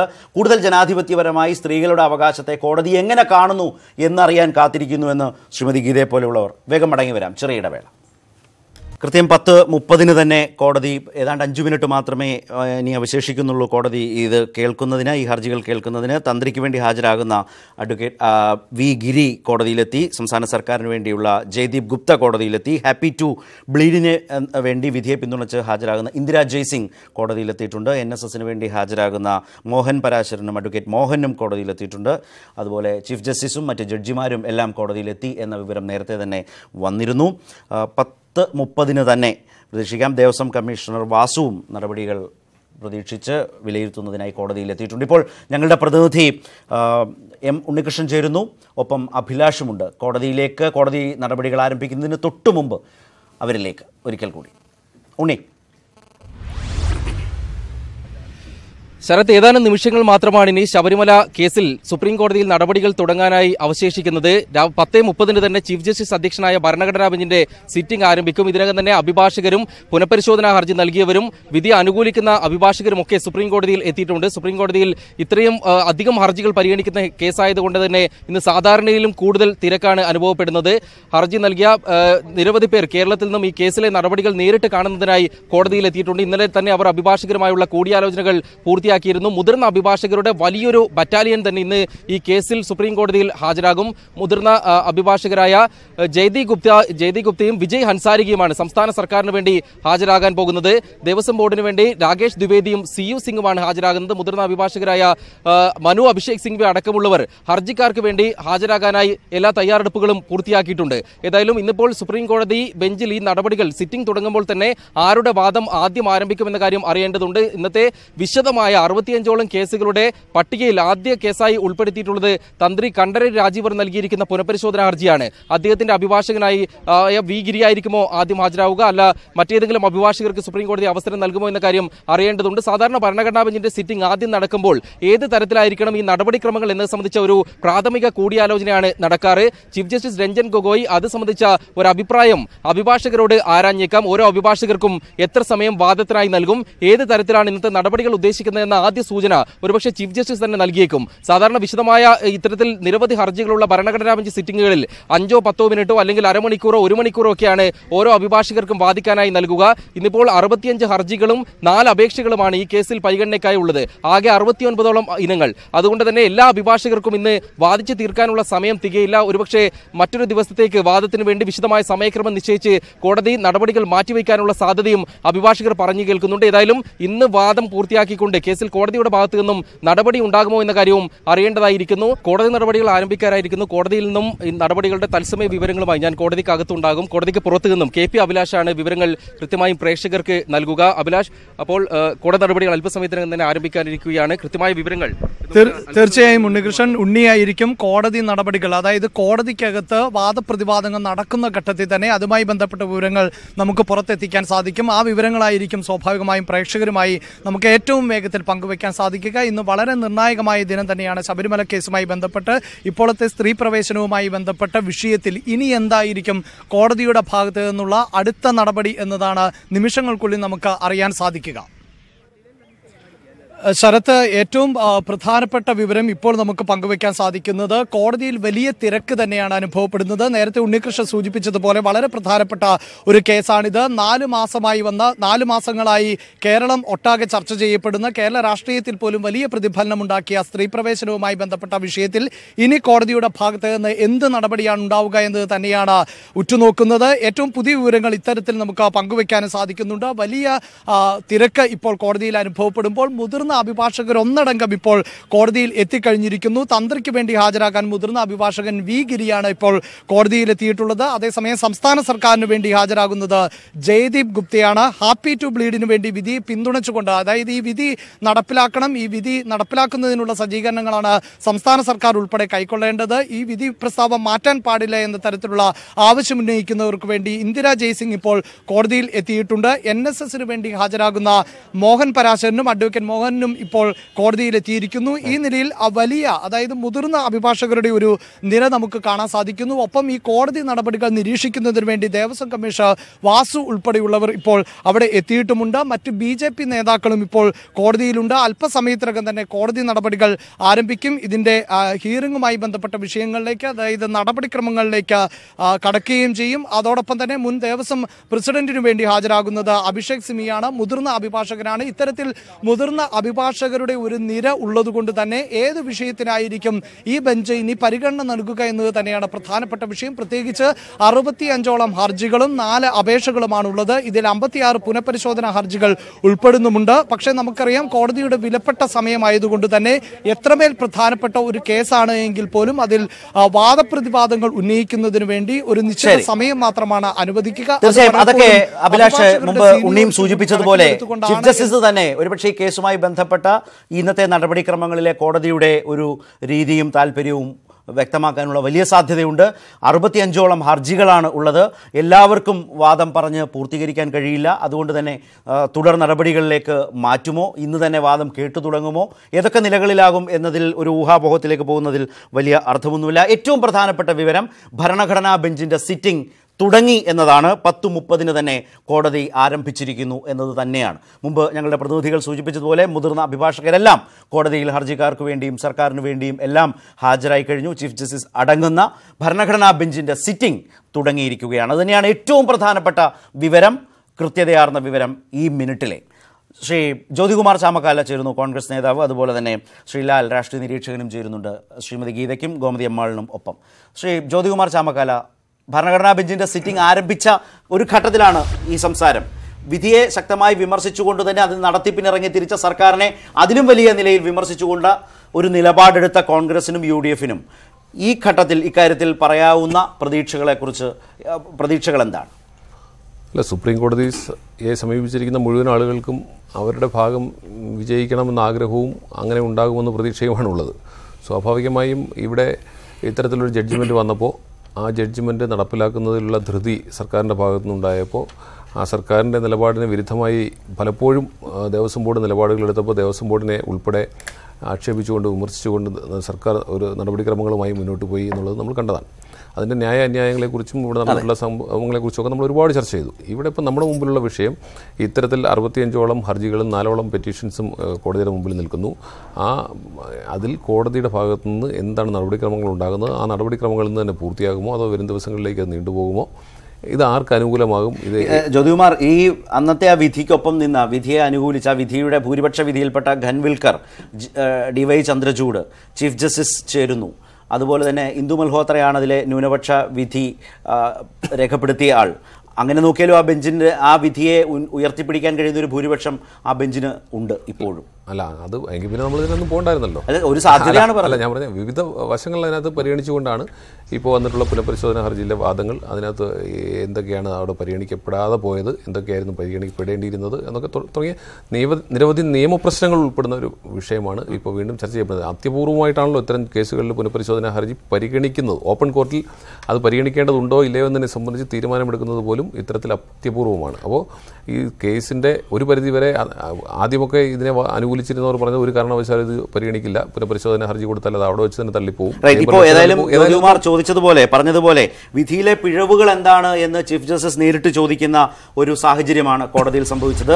ഭരണഘടനാ ബെഞ്ചിന്റെ 5 അംഗ ബെഞ്ചിന്റെ ശബരിമലയിൽ സ്ത്രീകൾക്ക് പ്രവേശനമാകാം, യുവതികൾക്ക് പ്രവേശനമാകാം, 10നും 50നും ഇടയിൽ പ്രായപരിധി വെച്ച് അകറ്റി നിർത്തിയ സ്ത്രീകൾക്ക് ശബരിമലയിൽ പ്രവേശിക്കാമെന്ന് പറഞ്ഞ ആ വിധിയുടെ പിഴവുകൾ എന്താണ് എന്ന് ഹർജിക്കാരോട് കോടതി നേരിട്ട് ചോദിക്കുന്ന വിവരമാണ് വന്നിട്ടുള്ളത്. ശ്രദ്ധേയമായ ഒരു കമന്റ് കൂടി വന്നു. കോടതിയുടെ സമയം പാഴാക്കരുത് എന്ന് മാത്യു നെടുമ്പാറയോട് ചീഫ് ജസ്റ്റിസ് പറയുന്ന നിലയിൽ കോടതിയിൽ മാത്യു നെടുമ്പാറ ഹർജിക്കാർക്ക് വേണ്ടി ഹാജരായ ഒരു പ്രധാനപ്പെട്ട അഭിഭാഷകനാണ്. പുനഃപരിശോധന ഹർജിക്കാർക്ക് വേണ്ടി ആദ്യം വാദിക്കാനാണ് ചീഫ് ജസ്റ്റിസ് നിർദ്ദേശം നൽകിയിരിക്കുന്നത്. പുനഃപരിശോധനാ ഹർജി നൽകിയിട്ടുള്ളവരുടെ അഭിഭാഷകർക്ക് ആണ് ആദ്യ അവസരം. തന്ത്രി ഉൾപ്പെടെ NSS ഉൾപ്പെടെയുള്ള പുനഃപരിശോധന ഹർജിക്കാർ 56ഓളം പുനഃപരിശോധന ഹർജിയുള്ളൂ. ആകെ 65 ഹർജികളിൽ 56 പുനഃപരിശോധന ഹർജികളാണ്. അപ്പോൾ അതുമായി ബന്ധപ്പെട്ട വാദങ്ങൾ അതാണല്ലോ സ്വാഭാവികമായിട്ട്, അതുകൊണ്ടാണല്ലോ ഇതെടുത്തത്. പുനഃപരിശോധന ഹർജി കൺസിഡർ ചെയ്യേണ്ടതുണ്ടോ എന്നതിനെ സംബന്ധിച്ച് ഓപ്പൺ കോർട്ടിൽ കേൾക്കാമെന്നാണ് പറഞ്ഞിരുന്നത്. അതിൽ തന്നെ ഏറ്റവും മുതിർന്ന അഭിഭാഷകൻ NSന് വേണ്ടി ഹാജരാകുന്ന പരാശരനാണ് വാദിച്ച് തുടങ്ങിയിരിക്കുന്നത്. ഈ കേസിൽ ഏറ്റവും പ്രധാനപ്പെട്ട നിലയിൽ ആചാരത്തെ ഉയർത്തിപ്പിടിച്ച് ഭരണഘടനാ ബെഞ്ചിൽ വാദിച്ച് പരാജയപ്പെട്ട അഭിഭാഷകൻ കൂടിയാണ്. വാദിച്ച അഭിഭാഷകനാണ്. വാദിച്ച് പരാജയപ്പെട്ടതെന്ന് കൂടി പറയാമല്ലോ. ആ പരാജയത്തിനെ പുനഃപരിശോധനയിലേക്ക് തീർച്ചയായിട്ടും ഞാൻ അതിനെ പോസിറ്റീവായി തന്നെ കാണുന്നു. താങ്കളുടെ വാദം അതങ്ങനെ നിൽക്കട്ടെ, എന്റെ വാദം എന്റേതായി നിൽക്കട്ടെ.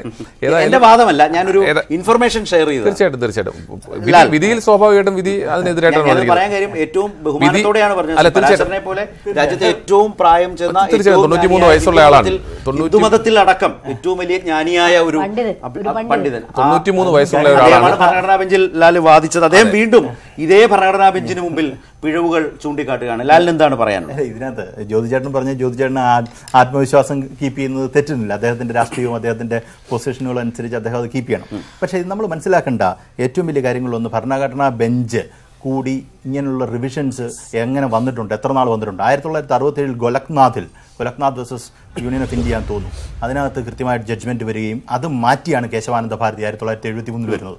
ആ കേശവാനന്ദ ഭാരതിയുടെ റിവ്യൂ പെറ്റീഷൻ എടുക്കുകയും അവർ കേൾക്കാം എന്ന് പറയുകയും അവിടെ വെച്ച് തന്നെ തള്ളുകയാണ് ഉണ്ടായത്. അത് രണ്ടു അങ്ങനെ പ്രതീക്ഷിക്കുന്നു എന്നാണോ ഈ കേസ്? പിന്നെ തീർച്ചയായിട്ടും ഇതേ സംബന്ധിച്ചിടത്തോളം അല്ല, ഞാൻ പറയേണ്ടത് മനസ്സിലാക്കേണ്ട കാര്യം അല്ല, റിയാലിറ്റിയിൽ നമ്മൾ ഒളിച്ചോടിയിട്ട് കാര്യമില്ല. ഇവിടെ സംഭവിക്കാൻ പോകുന്നത് കോൺസ്റ്റിറ്റ്യൂഷണൽ ഇന്റർപ്രിട്ടേഷനിൽ എന്ത് മിസ്റ്റേക്ക് ആണ് വന്നിട്ടുണ്ടെന്നുള്ളതാണ് ചീഫ് ജസ്റ്റിസ് ചോദിച്ചിരിക്കുന്നത്. അങ്ങനെ ഇന്റർപ്രിട്ടേഷനകത്ത് ഒരു ഗ്രേവ് എറർ വന്നാൽ മാത്രമേ ഈ കാര്യം പരിഗണിക്കാൻ പറ്റൂ. ഇതിനെക്കാട്ടിലും വലിയ വിധികൾ ഇവിടെ വന്നിട്ടുണ്ട്. ഇതിനെക്കാട്ടിലും വലിയ വിധിയായിരുന്നു ബേസിക് സ്ട്രക്ചർ ഡോക്ടറുമായിട്ട് ബന്ധപ്പെട്ട് ഞാൻ നേരത്തെ പറഞ്ഞ 1973 കേശവാനന്ദ ഭാരതി കേസ്. അതൊക്കെ നിന്നു. പിന്നല്ലേ ഒരു ശബരിമല. ഇവിടെ കഴിഞ്ഞ ഒരു 5-6 മാസം മുമ്പ് നമ്മൾ കണ്ടതാണ് ഹാജി അലി ദർഗ തുറന്നു കൊടുക്കുന്നതുമായിട്ട് ബന്ധപ്പെട്ട് വന്നു. അങ്ങനെ പലതും സുപ്രീം കോടതിയിലോട്ട് പോലും പോയിട്ടില്ല. അതെ, ഹൈക്കോടതിയിൽ തീർന്നത്. അപ്പൊ ഞാൻ പറഞ്ഞു വരുന്നത് ഇതൊക്കെ സുപ്രീം കോടതിയെ സംബന്ധിച്ചിടത്തോളം ഞാൻ പറഞ്ഞ ശനി ശിഗ്നാപൂർ ക്ഷേത്രത്തിന്റെ അതെ അല്ല, ഇൻ ജനറൽ നമ്മൾ എടുക്കുവാണെങ്കിൽ ഇതൊക്കെ സുപ്രീം കോടതിയെ സംബന്ധിച്ചിടത്തോളം അവര് ഇത് എങ്ങനെ നടപ്പാക്കുന്നു എന്നുള്ളതോ നമ്മളുടെ വികാരത്തിനൊന്നും വലിയ പ്രസക്തിയില്ല. അവരെ സംബന്ധിച്ചിടത്തോളം ദ ലീഗൽ സ്റ്റാൻഡിംഗ് അല്ലെങ്കിൽ കോൺസ്റ്റിറ്റ്യൂഷണൽ സ്റ്റാൻഡിംഗ് മാത്രം. ഗോമതിയമ്മാൾ, വികാരങ്ങൾക്കും ആ നിലയിലുള്ള ഇമോഷൻസിനൊന്നും ഒരു സ്ഥാനവുമില്ല കോടതിയിൽ. ഇപ്പൊ നിങ്ങൾ പറഞ്ഞില്ലേ ജല്ലിക്കെട്ടിനെ കുറിച്ച് സുപ്രീം കോടതി വിധി വന്നു. ആ സുപ്രീം കോടതി വിധി എവിടെയാണ് നടപ്പിലാക്കിയത്?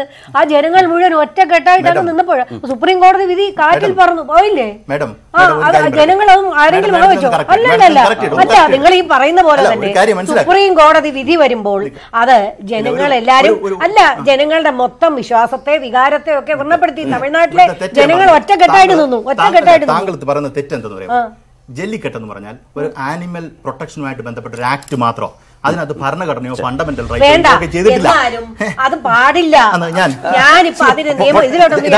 ഗോവിന്ദമ്മൾ, ഇതേ ബഹളം സുപ്രീം കോടതിയിലുണ്ട്. അങ്ങനെ ബഹളം സുപ്രീം കോടതി വന്നപ്പോൾ മുമ്പ് ജ്യോതികുമാർ പറഞ്ഞാൽ 65 ഹർജികളാണ്. അതിൽ അഭിഭാഷകരുടെ വലിയ തള്ളുണ്ട്. ഒരു അഭിഭാഷകൻ ഗോവിന്ദമ്മൾ ഒന്ന് കേട്ടോ, ഈ ഒരു അഭിഭാഷകൻ ചാടി എണീറ്റ് വാദിക്കാൻ ശ്രമിച്ചപ്പോൾ ചീഫ് ജസ്റ്റിസ് പറഞ്ഞു please sit down, please sit down. നമ്മുടെ പ്രതിനിധി അഭിലാഷ് ചേരുന്നു. ഏതായാലും അഭിഭാഷകർ നന്നായി വാദിക്കട്ടെ. പരാശരൻ വാദിക്കുന്നതിലാണല്ലോ ഒരു പ്രതീക്ഷ. ഈ കേസ് പരിശോധന ഹർജിക്ക് വേണ്ടി നിൽക്കുന്ന എല്ലാവരും ഒരു സെക്കൻഡ്, ഒരു വിവരം വരുന്നത് കൊണ്ടാണ്.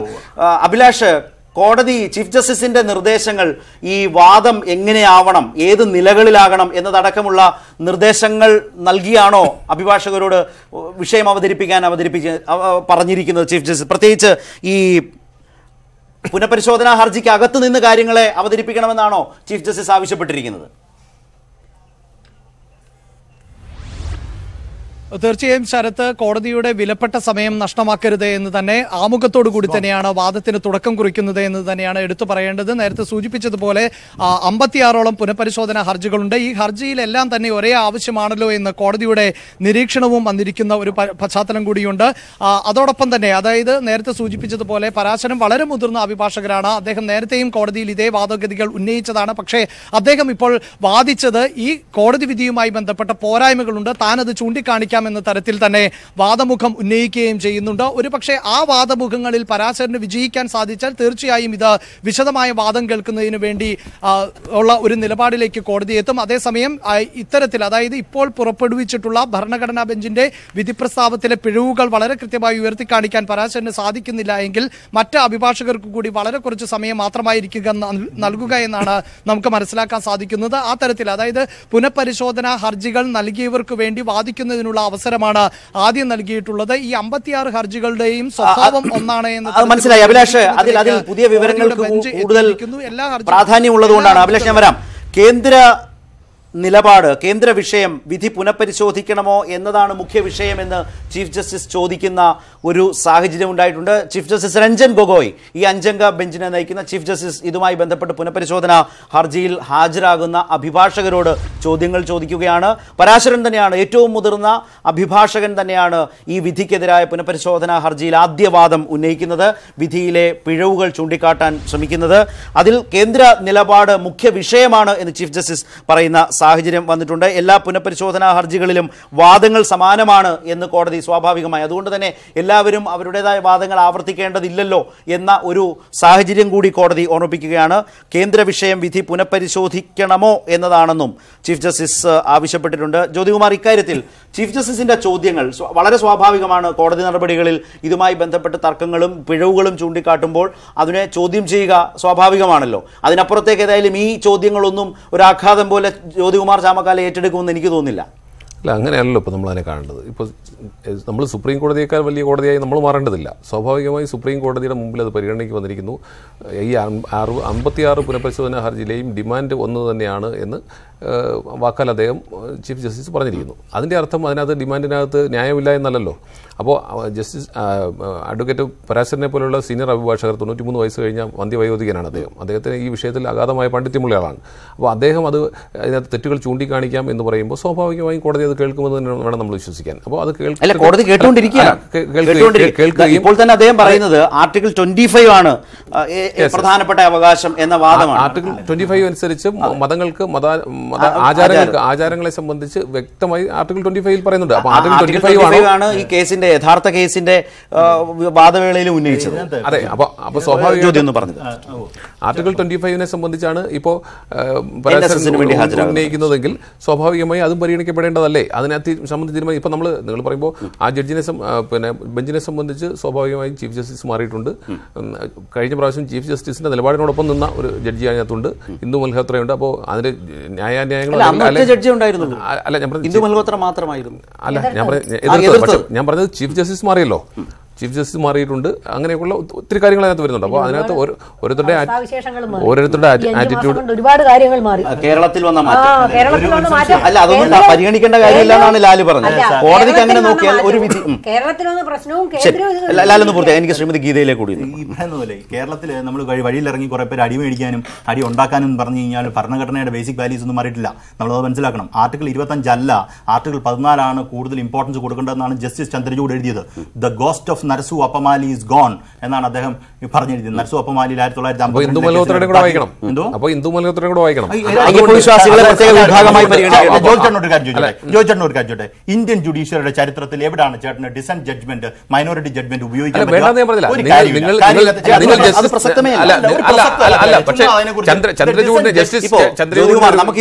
ഈ കേസ് വിട്ടിട്ട് ഇപ്പോൾ ആധാർ കേസ് വന്നപ്പോൾ ഇതേ DY ചന്ദ്രചൂഡ് ബാക്കി എല്ലാ ജഡ്ജസിനും വിരുദ്ധമായി ആധാർ നിയമം തന്നെ അപ്രസക്തമാണ്. പക്ഷേ അത് നമുക്ക് ഏറ്റെടുക്കാനാവില്ല. ഞാൻ പറഞ്ഞതല്ലോ, അത് ന്യൂനപക്ഷ വിധി ആയതുകൊണ്ട് തന്നെ അത് അംഗീകരിക്കണമെന്നല്ല ഞാൻ പറഞ്ഞത്. ചർച്ചയ്ക്ക് നമുക്ക് ഉപയോഗിക്കാം. പക്ഷേ ചന്ദ്രചൂഡിന്റെ ജഡ്ജ്മെന്റിലെ 1-2 ഭാഗങ്ങൾ എടുത്തു പറയുമ്പോൾ ഇന്ദു ഞാനിപ്പോ നമ്മൾ തമ്മിൽ ഇരുന്ന വാദപ്രതിവാദത്തിന് യാതൊരു പ്രസക്തിയുമില്ല. ഒറ്റ പ്രസക്തിയില്ല. അല്ല, അങ്ങയുടെ പോയിന്റ് ഉള്ളതുപോലെ തന്നെ എനിക്കും പോയിന്റ് ഉണ്ട്. പക്ഷെ ഞാൻ പറഞ്ഞത് ഞാനിതിപ്പോ പിന്നെ ഇതിനകത്ത് ഞങ്ങളെ സംബന്ധിച്ച് ഞങ്ങൾക്ക് പൊളിറ്റിക്കലായിട്ടൊരു നിലപാടുണ്ട്. ഒപ്പം ഇതിനകത്ത് പോയിരിക്കുന്ന ഞങ്ങളുടെ പുനഃപരിശോധനാ ഹർജിയിൽ കോൺഗ്രസ് നേതാവ് ഉൾപ്പെടെ പോയിട്ടുമുണ്ട്. അപ്പോൾ ഇതിനെ സംബന്ധിച്ച് പുനഃപരിശോധനാ ഹർജിയിൽ ഈ ജഡ്ജ്മെന്റിൽ തെറ്റുകൾ, പിഴവുകൾ സംഭവിച്ചിട്ടുണ്ട് എന്ന് പരാശരൻ പറഞ്ഞു തുടങ്ങിയിടത്താണ് നമ്മളിപ്പോൾ ചർച്ച നിൽക്കുന്നത്. അപ്പോൾ സ്വാഭാവികമായും അദ്ദേഹം അത് ചൂണ്ടിക്കാണിക്കുമ്പോൾ അതിന്റെ ന്യായവും അന്യായവും തീരുമാനിക്കേണ്ടത് ഞാനോ താങ്കളോ അല്ല. അത് തീരുമാനിക്കേണ്ടത് അവിടുത്തെ ചീഫ് ജസ്റ്റിസ് ഉൾപ്പെടുന്ന ആ ബെഞ്ച് തന്നെയാണ്. അപ്പോൾ ആ ബെഞ്ച് കേൾക്കട്ടെ. ആ ബെഞ്ച് കേട്ടിട്ട് നമുക്ക് ഏതായാലും 5-10 മിനിറ്റിന് വേണ്ടി നമ്മളിങ്ങനെ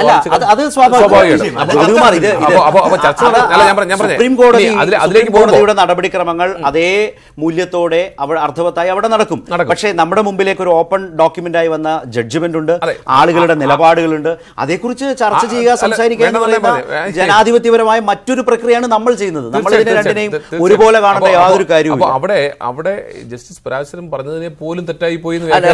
അവിടെ ഒരു വിവരം കൂടി വന്നിട്ടുണ്ട്. അഭിലാഷിലേക്ക് പോകാം. അഭിലാഷ്, മോഹൻ പരാശരൻ അങ്ങനെ ഒരു നിലപാട് സ്വീകരിച്ചു. ആർട്ടിക്കിൾ 25 പ്രാധാന്യത്തോടു കൂടി കാണേണ്ടത് എന്ന നിലപാട് സ്വീകരിച്ചു. അതിനനുസരിച്ചുള്ള ചില കാര്യങ്ങൾ സൂചിപ്പിച്ചു. പക്ഷേ ജസ്റ്റിസ് നരിമാൻ ഇടപെട്ട് അതിനെ വിയോജിക്കുന്ന നിലയിൽ ആ വിധിയിൽ എഴുതേണ്ടി വന്ന സാഹചര്യത്തെക്കുറിച്ച് അപ്പോൾ പറയുകയുണ്ടായോ? റൈറ്റ്, തീർച്ചയായും അത്തരത്തിൽ വാദപ്രതിവാദങ്ങൾ നടക്കുന്നതിനിടയിലാണ് ജസ്റ്റിസ് നരിമാൻ ഇടപെട്ടത്. അദ്ദേഹം ശബരിമലയിലെ സ്ത്രീ പ്രവേശനവുമായി ബന്ധപ്പെട്ട അനുകൂലമായ നിലപാടെടുത്ത ആൾ തന്നെയാണ്. അഭിഭാഷകൻ പരാശരൻ ആദ്യം സൂചിപ്പിച്ചത് ഭരണഘടനയുടെ 25-ാം അനുച്ഛേദം എന്നത് പ്രധാനപ്പെട്ടതാണ്. അതായത് ആരാധനാ സ്വാതന്ത്ര്യവുമായി ബന്ധപ്പെട്ട വിഷയങ്ങളാണ് 25, 26 അനുച്ഛേദങ്ങളിൽ പറയുന്നത്. ആ സ്വാതന്ത്ര്യം വളരെ പ്രധാനപ്പെട്ടതാണ് എന്നും അദ്ദേഹം മറ്റൊരു പോയിന്റ് കൂടി ചൂണ്ടിക്കാണിച്ചത് ഭരണഘടനയുടെ 15-ാം അനുച്ഛേദം അനുസരിച്ച് മതേതര സ്ഥാപനങ്ങൾ തുറന്നു കൊടുക്കുകയുണ്ടായി. എന്നാൽ മതപരമായ പൊതുസ്ഥാപനങ്ങൾ അതിൽ ഉൾപ്പെടുന്നില്ല. അതായത് ഭരണഘടനയുടെ 15-ാം അനുച്ഛേദം അനുസരിച്ച് മതപരമായ പൊതു ഇടങ്ങൾ തുറന്നു കൊടുക്കുവാനുള്ള നിയമ സംവിധാനമല്ല ഇപ്പോൾ നമുക്കുള്ളത്. ആ നിലയിലുള്ള ഒരു പരാമർശം ചൂണ്ടിക്കാണിച്ചപ്പോഴാണ് ജസ്റ്റിസ് നരിമാൻ ഇടപെട്ടത്. താൻ അത്തരത്തിൽ, അതായത് ഭരണഘടനയുടെ 15-ാം അനുച്ഛേദത്തിന്റെ 2ാം ഉപവകുപ്പിനെ കുറിച്ചാണ് ശബരിമലയിലെ യുവതീ പ്രവേശനവുമായി ബന്ധപ്പെട്ട വിധി പ്രസ്താവത്തിൽ പരാമർശിച്ചിട്ടുള്ളത്. 15-ാം അനുച്ഛേദത്തിലെ 2ാം ഉപവകുപ്പ് എന്ന ഇടപെടലാണ്. അതായത് പരാശരം വാദപ്രതിവാദം നടത്തിയപ്പോൾ ഉന്നയിച്ച, അതായത് ഇപ്പോഴത്തെ വിധി പ്രസ്താവത്തിൽ ഒരു തെറ്റുണ്ട് എന്നതാണ് അദ്ദേഹം ചൂണ്ടിക്കാണിച്ചത്. അത് 15-ാം അനുച്ഛേദത്തിൽ ഊന്നി നിന്നുകൊണ്ടാണ് അദ്ദേഹം ആ തെറ്റിനെ ചൂണ്ടിക്കാണിച്ചത്. എന്നാൽ അത് തെറ്റല്ല, മറിച്ച് താൻ വിധി പ്രസ്താവം നടത്തിയിട്ടുള്ളത് 15-ാം അനുച്ഛേദത്തിലെ 2ാം ഉപവകുപ്പ് പ്രകാരമാണ് എന്ന തരത്തിലുള്ള ഇടപെടലും തിരുത്തുമാണ് ഇപ്പോൾ നരിമാന്റെ ഭാഗത്ത് നിന്ന് ഉണ്ടായിട്ടുള്ളത്. അതേസമയം വാദങ്ങൾ ഇപ്പോഴും തുടർന്നു. ഏറ്റവും ശ്രദ്ധേയമായ ഒരു സാഹചര്യമാണ് വിധിയിലെ പിഴവ് ചൂണ്ടിക്കാട്ടുമ്പോൾ ആ പിഴവായി ചൂണ്ടിക്കാട്ടിയതിനെ തിരുത്തിക്കൊണ്ട് എഴുതിയ ജഡ്ജ് തന്നെ പറയുകയാണ് അങ്ങനെയല്ല, ആർട്ടിക്കിൾ 15 പ്രകാരമല്ല അങ്ങനെ ഒരു നിലപാട് സ്വീകരിച്ചത്. 15 ഉപവകുപ്പ് 2 പ്രകാരമാണ് ആ ക്ഷേത്രാചാരം റദ്ദാക്കുന്ന നിലയിൽ വിധിയിൽ എഴുതിയിട്ടുള്ളത് എന്ന് ജസ്റ്റിസ് നരിമാൻ മറുപടി പറയുന്നു ബെഞ്ചിൽ നിന്ന്. ഇപ്പോൾ ചീഫ് ജസ്റ്റിസ് നരിമാനുമായി ഈ സാഹചര്യത്തിൽ ഈ പിഴവ് എന്ന നിലയിൽ മോഹൻ പരാശരൻ ഉന്നയിച്ച വിഷയത്തിൽ ഇപ്പോൾ ജസ്റ്റിസ് നരിമാനുമായി ചീഫ് ജസ്റ്റിസ് കൂടിക്കാഴ്ച നടത്തുന്നു, അല്ലെങ്കിൽ കൂടിയാലോചന നടത്തുന്നു എന്നതുപോലെയുള്ള വിവരങ്ങളുണ്ട്. അഭിലാഷ്, ആ നിലയിൽ ഏറ്റവും പ്രധാനപ്പെട്ട വിധിയുടെ പിഴവുകൾ ചൂണ്ടിക്കാട്ടി വിധിയെ തുറന്നു കാട്ടുക എന്ന നിലപാട്, അതിൻ്റെ ഏറ്റവും പ്രധാനപ്പെട്ട ഉത്തരവാദിത്വം മോഹൻ പരാശരനിലാണ് എന്ന് കരുതണം. അദ്ദേഹമാണ് വളരെ ഡീറ്റെയിൽഡ് ആയിട്ട് ഒരുപക്ഷെ വാദം നടത്താൻ ഇടയുള്ളയാൾ.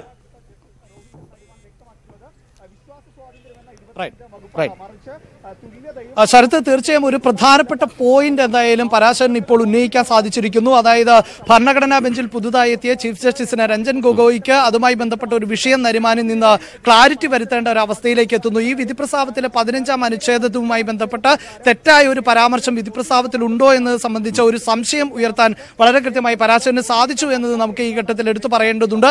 അതുകൊണ്ട് തന്നെയാണ് ഈ വിധി പ്രസ്താവത്തിലെ 15-ാം അനുച്ഛേദത്തെ ഏത് നിലയിലാണ് ജസ്റ്റിസ് നരിമാൻ ഉദ്ധരിച്ചത് എന്നതുമായി ബന്ധപ്പെട്ട സംശയപ്രകടനം തന്നെയാണ് ഇപ്പോൾ ചീഫ് ജസ്റ്റിസിന്റെ ഭാഗത്ത് നിന്ന് ഉണ്ടാകുന്നത്. ഈ 15-ാം അനുച്ഛേദം അനുസരിച്ച് ഇങ്ങനെ മതപരമായ ആചാരക്രമങ്ങളുണ്ട്, ആ ആചാരക്രമങ്ങൾ ലംഘിക്കുവാൻ 15-ാം അനുച്ഛേദം അനുവദിക്കുന്നില്ല എന്നുള്ളതാണ് ഇപ്പോൾ പരാശരൻ ഉയർത്തി കാണിക്കുന്നത്. അതായത് ശബരിമലയിലെ ആചാരം അനുസരിച്ച് 10 വയസ്സിന് താഴെയും 50 വയസ്സിന് മുകളിൽ പ്രായമുള്ളവർക്ക് മാത്രമാണ് പ്രവേശനം എന്നത് ആചാരമാണ്. അതൊരു മത സംഘടനയുടെ അല്ലെങ്കിൽ മതപരമായ ക്ഷേത്രാചാരങ്ങൾ നടക്കുന്ന, മതപരമായ ചടങ്ങുകൾ നടക്കുന്ന ഒരിടത്തെ ആചാരമാണ്. ശബരിമല എന്ന ക്ഷേത്രത്തിലെ, ശബരിമല എന്ന വിശ്വാസ കേന്ദ്രത്തിലെ ഒരു പ്രധാനപ്പെട്ട ആചാരമാണിത്. അത്തരത്തിൽ ആചാരങ്ങളിൽ ഇടപെടാൻ പാടില്ല, ആചാരങ്ങളിൽ മാറ്റം വരുത്താൻ ഭരണഘടനാപരമായ ഒരു അനുവാദവും ഒരു നിയമ സംവിധാനവുമില്ല. അത് പ്രകാരം, അതായത് 15-ാം അനുച്ഛേദം പ്രകാരം അത്തരത്തിലൊരു വലിയ സ്വാതന്ത്ര്യം നിലനിൽക്കുന്നുണ്ട്. ആ സ്വാതന്ത്ര്യത്തിന്മേലുള്ള കടന്നുകയറ്റമാണ്, ആ സ്വാതന്ത്ര്യ ലംഘനമാണ് ഇപ്പോൾ നടന്നിട്ടുള്ളത് എന്നതാണ് ഇപ്പോൾ പ്രധാനമായും പരാശരൻ കോടതിയിൽ ഉന്നയിച്ചത്. അതേസമയം ഭരണഘടനയുടെ 15, 17, 25 അനുച്ഛേദങ്ങൾ തമ്മിലുള്ള ബന്ധം പരിശോധിക്കുന്നതിൽ കോടതി പരാജയപ്പെട്ടു.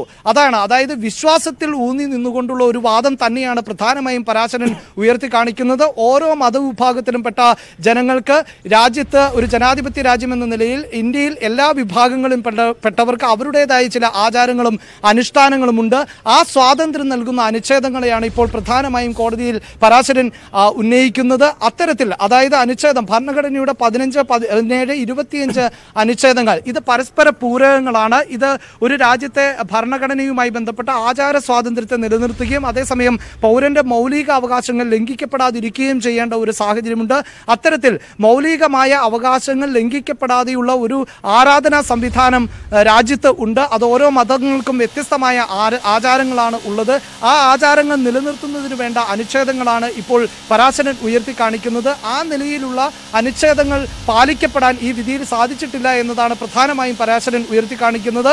തീർച്ചയായും അത്തരത്തിൽ ഭരണഘടനാപരമായ ചില പിഴവുകൾ തീർച്ചയായും ഈ ഭരണഘടനയുടെ അനുച്ഛേദങ്ങളുടെ ഉദ്ധരിച്ചുകൊണ്ട് ആ പിഴവുകൾ ഉയർത്തിക്കാണിച്ചുവെങ്കിൽ മാത്രമാണ് ഈ പുനഃപരിശോധനാ ഹർജികൾക്ക് എന്തെങ്കിലും നിലനിൽപ്പുള്ളൂ എന്നത് വളരെ വ്യക്തമാണ്. മറിച്ച് കേരളത്തിൽ ഇപ്പോൾ ഉണ്ടായിട്ടുള്ള രാഷ്ട്രീയ സാഹചര്യങ്ങളോ പ്രതിഷേധങ്ങളോ ഒന്നും കോടതിയെ സംബന്ധിച്ചിടത്തോളം കോടതി മുഖവിലേക്കെടുക്കില്ല. മറിച്ച് ഭരണഘടന പറയുന്ന അനുച്ഛേദങ്ങൾ, അതിലെ വകുപ്പുകൾ ഈ വിധിയിൽ പാലിക്കപ്പെട്ടിട്ടുണ്ടോ, ഏതെങ്കിലും തരത്തിലുള്ള പോരായ്മകളുണ്ടോ എന്നത് മാത്രമാണ്.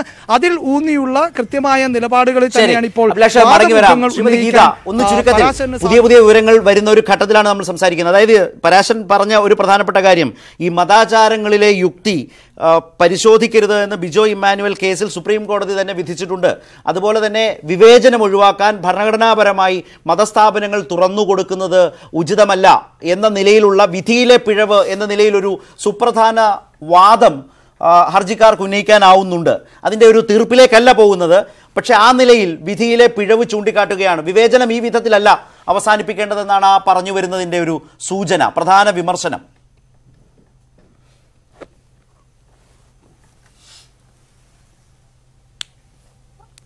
തീർച്ചയായിട്ടും ഒരു ജനാധിപത്യ സംവിധാനത്തില് അതിന് അത്തരം ഒരു ഭരണഘടനയ്ക്കും അതിന്റെ ഉപവകുപ്പുകൾക്കും അതിനെ അനുച്ഛേദങ്ങൾക്കും ഒക്കെ അതിനെ മറികടന്നു പോകാൻ ശേഷിയുണ്ടാവും എന്ന് തന്നെയാണ് ഞാൻ വിചാരിക്കുന്നത്.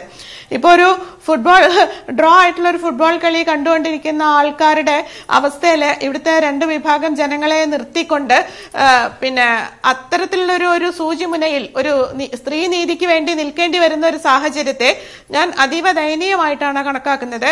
കാരണം എന്തിന്റെ പേരിലാണെങ്കിലും ഇതിനെ മാനിക്കാൻ ഇവിടുത്തെ സമൂഹം, പൊതുസമൂഹം, ഇവിടുത്തെ സംസ്കാരം ഒക്കെ ബാധ്യസ്ഥമായിരുന്നു. കാരണം സ്ത്രീകളുടെ പ്രവേശവുമായി ബന്ധപ്പെട്ടിട്ടുള്ള, സ്ത്രീ പുരുഷന്മാരുടെ മുന്നേറ്റവുമായിട്ട് ബന്ധപ്പെട്ടിട്ടുള്ള, മുന്നേറ്റം എന്ന് ഞാൻ പറയുന്നത് അവര് വ്യാഖ്യാനിക്കുന്ന തരത്തിലുള്ള ഒരു സംഗതിയുമായിട്ടല്ല.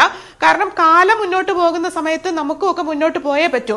അതിനെ വളരെ കൃത്യമായിട്ട് 2019 ഇലക്ഷനിലേക്ക് ചുരുക്കി കെട്ടിയിട്ട് ഇത്രമാത്രം സങ്കീർണമായിരിക്കുന്ന ഒരു അവസ്ഥയിലേക്ക്, കാരണം മനുഷ്യരുടെ അവകാശ ലംഘനങ്ങളിലേക്ക് കൊണ്ടുപോകാൻ പറ്റി എന്നുള്ളത് നിർഭാഗ്യകരമായിരിക്കുന്ന ഒരു അവസ്ഥയാണ്.